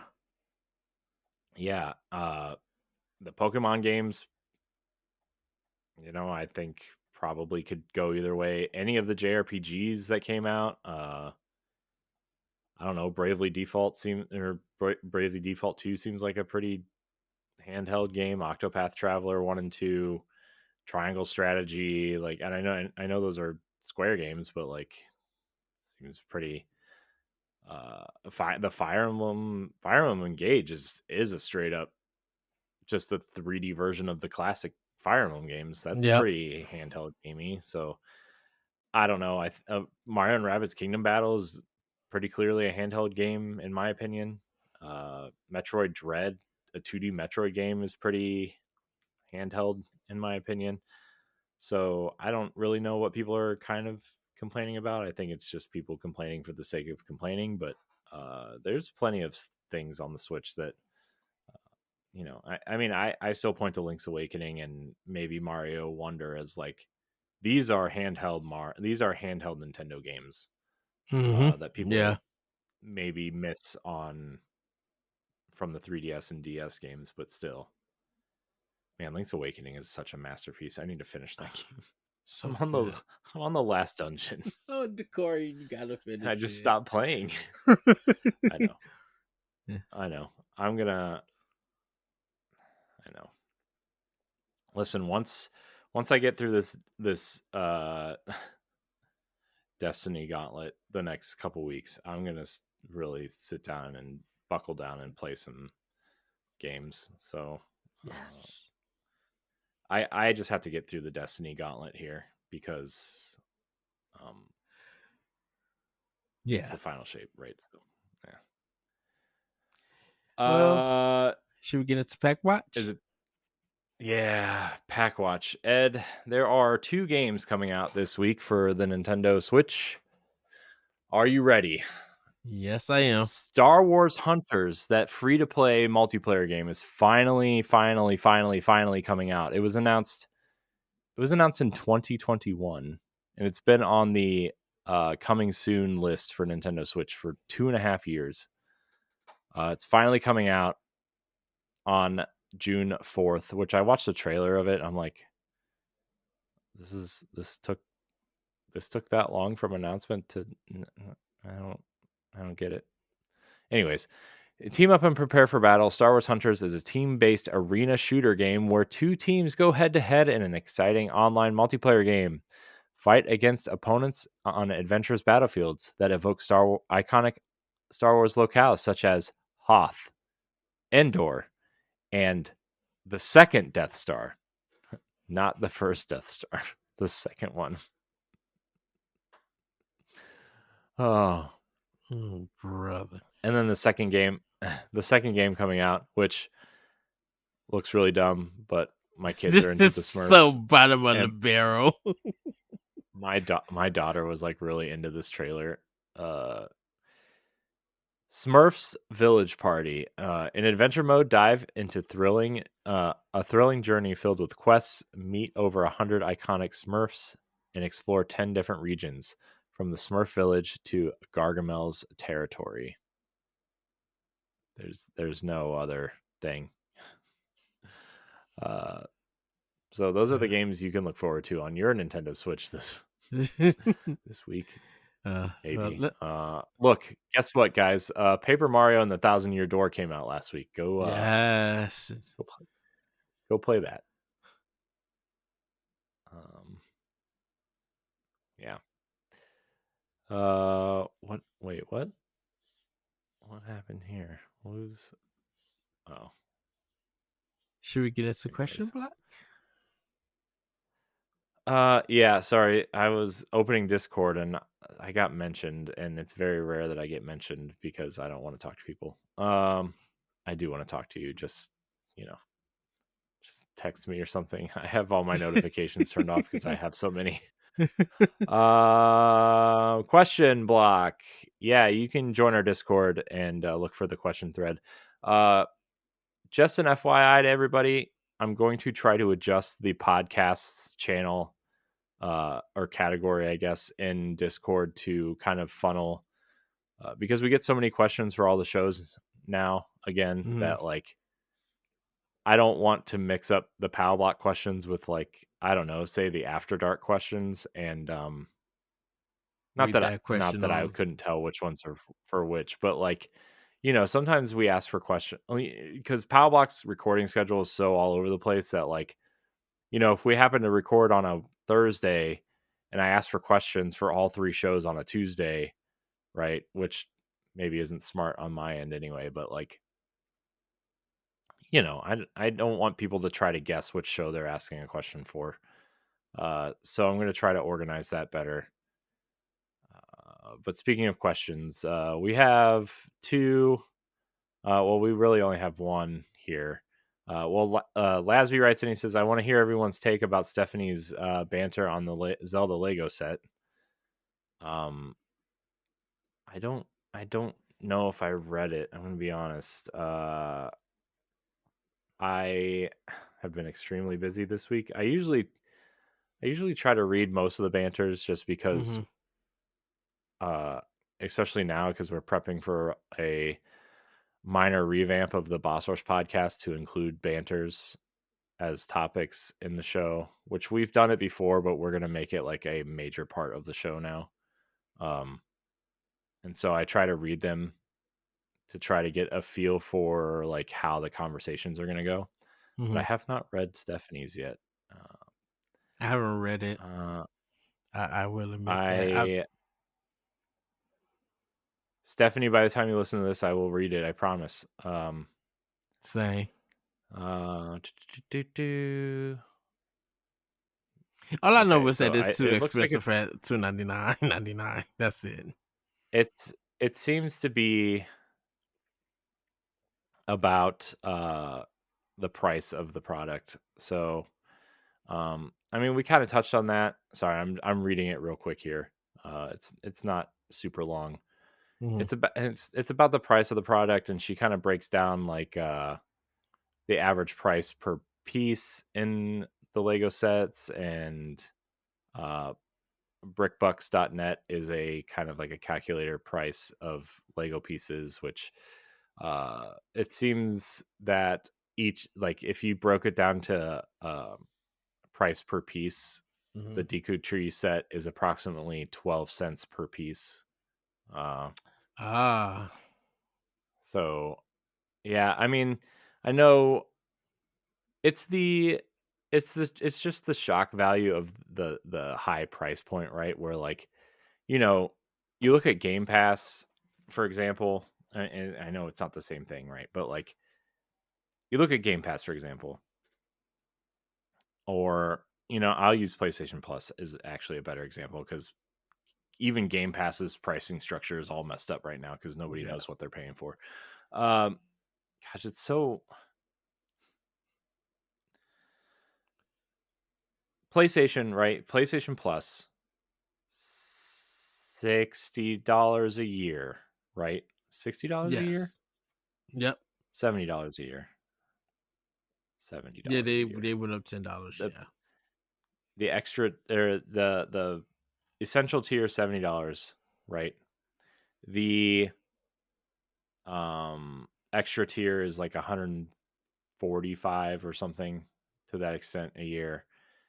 And then the premium is, I think it's up to $189 a year now, right? So uh, you just look at that price and you're like, man, that is a lot of money to pay at one time, right? But Yes. like you pay it once and you don't have to worry about it. Well, when you break it down, that would be about, if you pay for essential tier for PlayStation Plus, that's like, I don't know what, $6 $7, $6 five Five. something, five Yeah, like 40 five. I something think per, 550. yeah, per month, right? Mm-hmm. But your mind doesn't break it down like that. It's just like, oh, I'm going to pay $70 a year, but you know for a month it's $10 if you pay month to month. And to a lot of people, they would it like that's how they get more money out of you, right? Is like, oh, well, it costs this much for a year, but people who don't want to pay that much up front, they're like, well, I'll just pay month to month, and then it's, you know, 10 Is that bucks. one So they're getting an extra $50 out of you, which at that point you might as well just pay for the extra tier because it's $10 more than what you're going to pay the rest of the year or for a right? whole year, right? So um when you And break you it don't down get like the that, same, and you don't get the same benefits like you just paid for the seventy right, dollar one. right. Uh, so that's breaking it down like this really kind of shows that, yes, Lego is a premium product. I would say Nintendo is definitely a premium product, Mm-hmm. you know, and so we kind of joked and said that the Lego that this product has Lego and Nintendo tax written all over it. Uh, but at the end of the day, like, this is a product for Lego fans and Nintendo fans, Yep. and you're gonna pay the premium. And I mean, And it's the y'all same thing wanted, with, and people wanted Zelda to be with Legos. So yeah. And like, there's definitely cheaper Nintendo sets, right? But like, the Animal Crossing set, the Mario sets are cheaper unless you get what, Bowser's Castle, I think is one of the sets, or is it Peach's Castle? I think it's Bowser's Castle, right? Bowser's. Or is it? Yeah. Uh so like, there's a premium product there, but I don't know. Legos are always expensive. Look at the Star Wars Legos. That Millennium Falcon, there's like a huge Millennium Falcon that's like $800, right? Or $1,000. Or, you buy the little TIE fighters that are like $100 a piece, or the X-Wing that's like $120 a piece. And it's like, okay, these are just, when you pay for a licensed product, it's going to be expensive. Mm-hmm. When you add Legos to it, it's going to be even more expensive. And Mm-hmm. so, what would you rather build?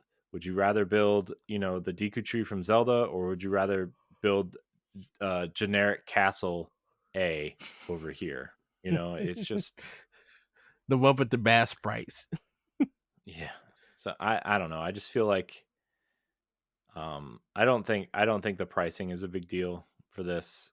I kind of expected it. I actually thought originally it was going to be around 200. I don't know how large it is either, right? That's another thing, is like, how big is it, like, physically, once it's Yeah. built? Um and I'm sure it's really tall, right? I mean, I think it's probably tall. It's a tree, but yeah, I don't know. It seems okay to me. So that's my take on it. Yeah. I thought it was gonna be Um like a 149.99, but it's not. So yeah. let's see. His second question, uh should Nintendo do more with packs?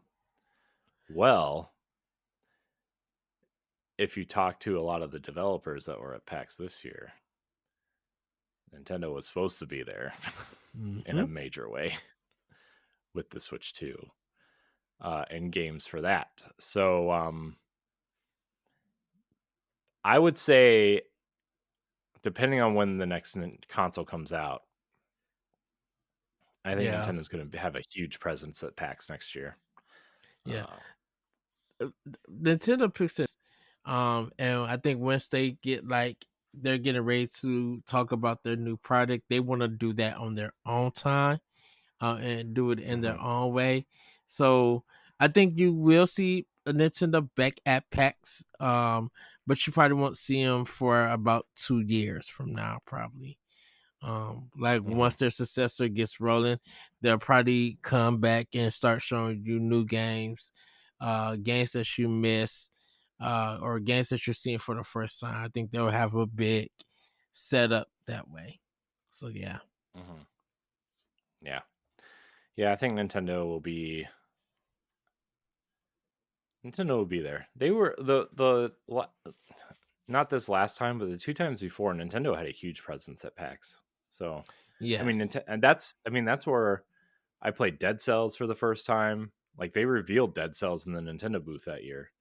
Um, Wolfenstein was there playable on Switch, which was awesome. Mm-hmm. Uh, I mean, some of those videos from that PAX on the Nerds Gone Rogue YouTube page are some of the highest viewed videos I ever did were from that PAX on the Nintendo booth. Mm-hmm. Um, I mean, it was Dead Cells, it was Wolfenstein, it was what was the other big game there that year? Oh, Ed, help me! I don't Uh, remember what the other big game was that year, but it was awesome. Like Wolfenstein was awesome.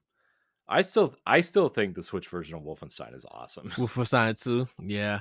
Yeah, yeah. Man, I really wish they would have put the first game on there.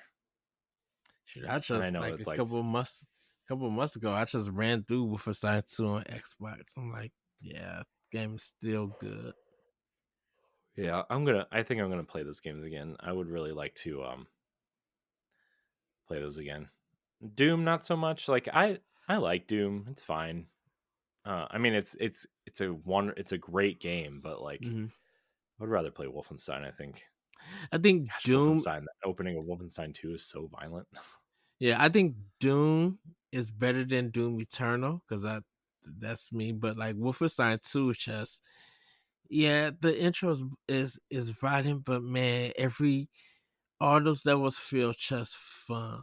Well, maybe not maybe not one particular level, but um once you get the flow of that game and you know what to do, it becomes super fun. Yeah. Um. Yeah. It was. I was kind of disappointed when Youngblood came out, and not in the game. I mean, the game's okay. It's not amazing, but it's okay. Arcane Austin for people who don't know made that game. Uh, R.I.P. I mean, it was like a collaboration between Machine Games and Arcane. Uh, because they were trying to add some. I think what they were trying to add some Dishonored elements to it, mixed with some of the loot system that they were doing for Redfall in there. Mm-hmm. And I think they were like using Youngblood as like a test bed for would this work or not, or what do we need to fix or adjust based on what we're planning on doing with Redfall. Yes. Um, and it just didn't pan out. I love the idea though of like the daughters in the 80s, like, you know, going after this rogue Nazi organization. I love the idea. It just didn't. It's not bad. It's just not amazing. Like two, right? So, Mm-hmm. and obvious, like, man, I would love to see Wolfenstein 3 get announced at the Xbox showcase. I know Shoot, I would love to Machine see Games is doing Armory Indiana 2. Jones. I would love to see the Armory 2 collection come get announced.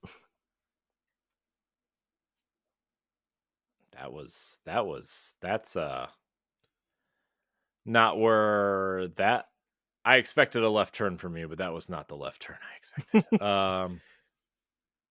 No, I know that Machine Games is working on Indiana Jones, and I Yeah. also know that they are probably working on Quake now that Doom, the Dark Ages, seems to be the Doom game coming from id, because Nick. I thought id was making the Quake game, but then obviously Doom, the Dark Ages seems to have leaked. Plus, like, Machine Games has been really updating the old Quake games, the Uh-huh. remasters. And so it makes sense that Machine Games would be working on Quake, but like, Nick is so ready for a new where's um Wolfenstein 3, man?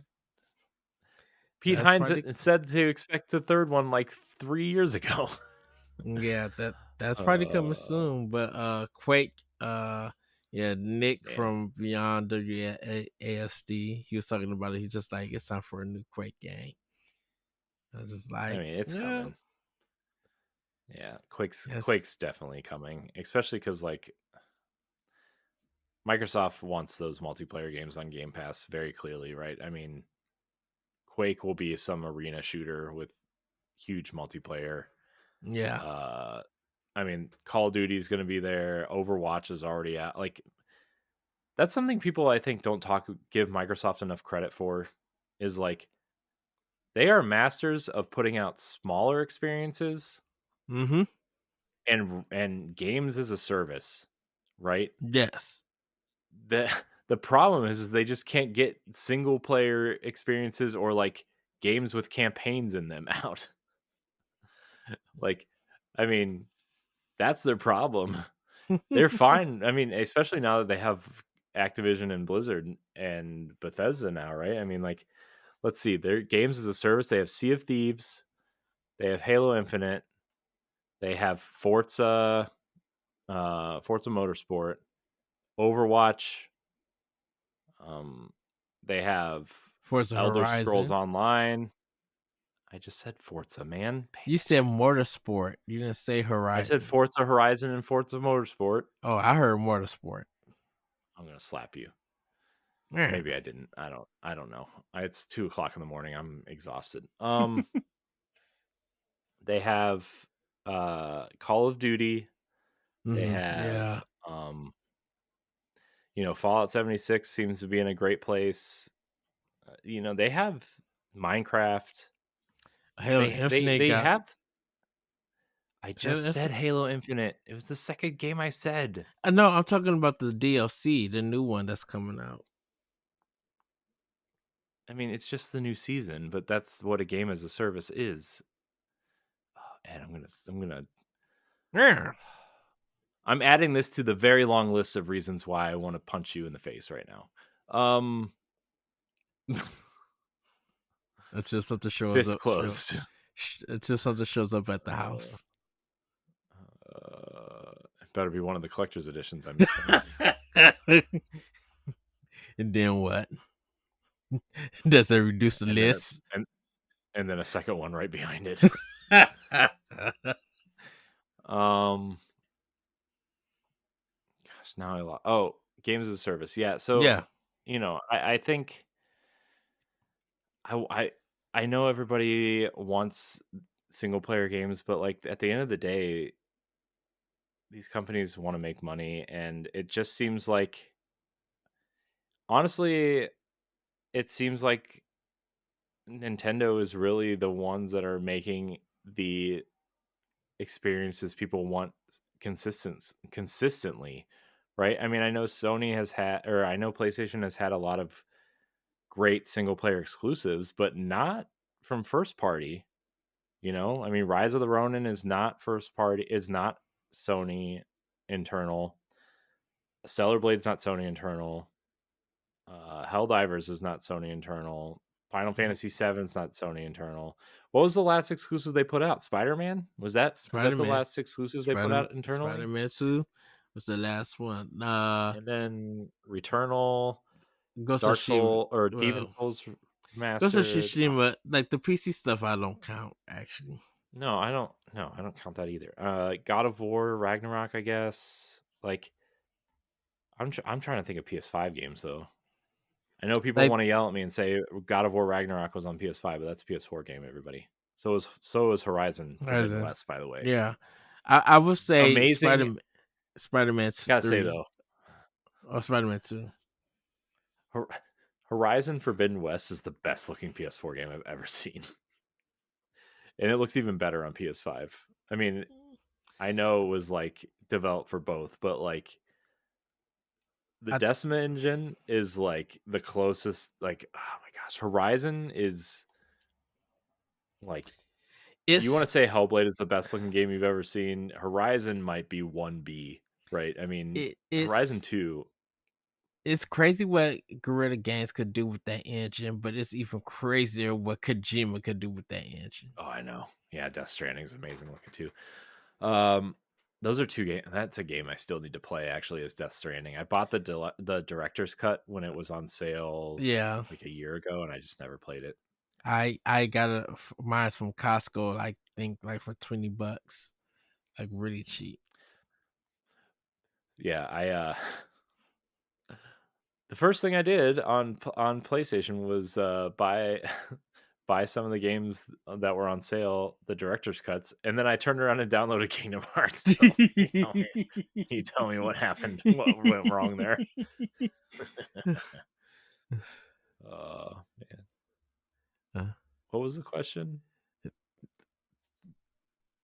Something. I don't even remember. Sorry, David. Sorry, David. Oh, should Should Nintendo do should more at Nintendo do more PAX? PAX? Right, and that's how we got on the Wolfenstein. Okay, Yeah. What's the next shoot. question though? Do you need more That's questions? it. That's all we got. It looks like on Discord. Okay. Sorry, I didn't Well, put out a thing for Twitter today because we usually record on Sundays, and I was kind of thrown off a little bit. So, yeah, I put um, one out for us, but I didn't get no did you hits. get anything? No, No. fail. But I put question. I asked. You failed. I asked, and I'm gonna keep asking till we get questions. So, any final thoughts, Corey? Or should we just wrap it up? I mean,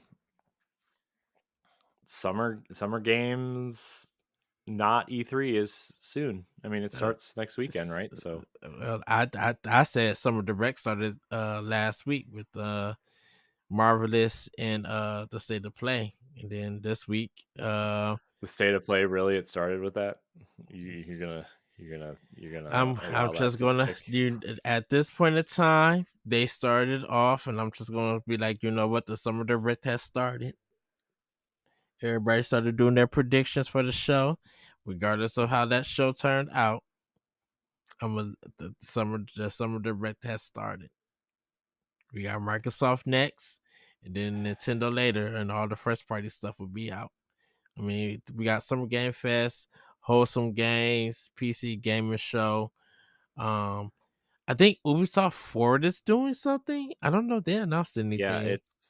it's happening after the Xbox showcase.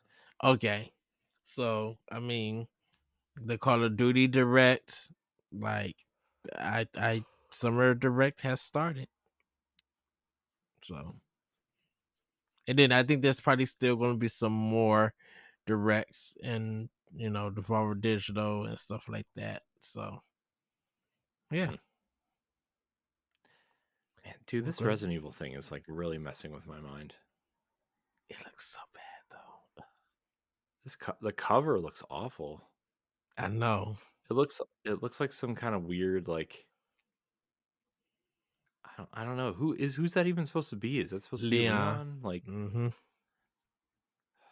I don't know. It's weird. It's very strange, and nobody is talking about it. Is the stranger part? Well, I think I know I seen that cover like Thursday. Someone had posted it.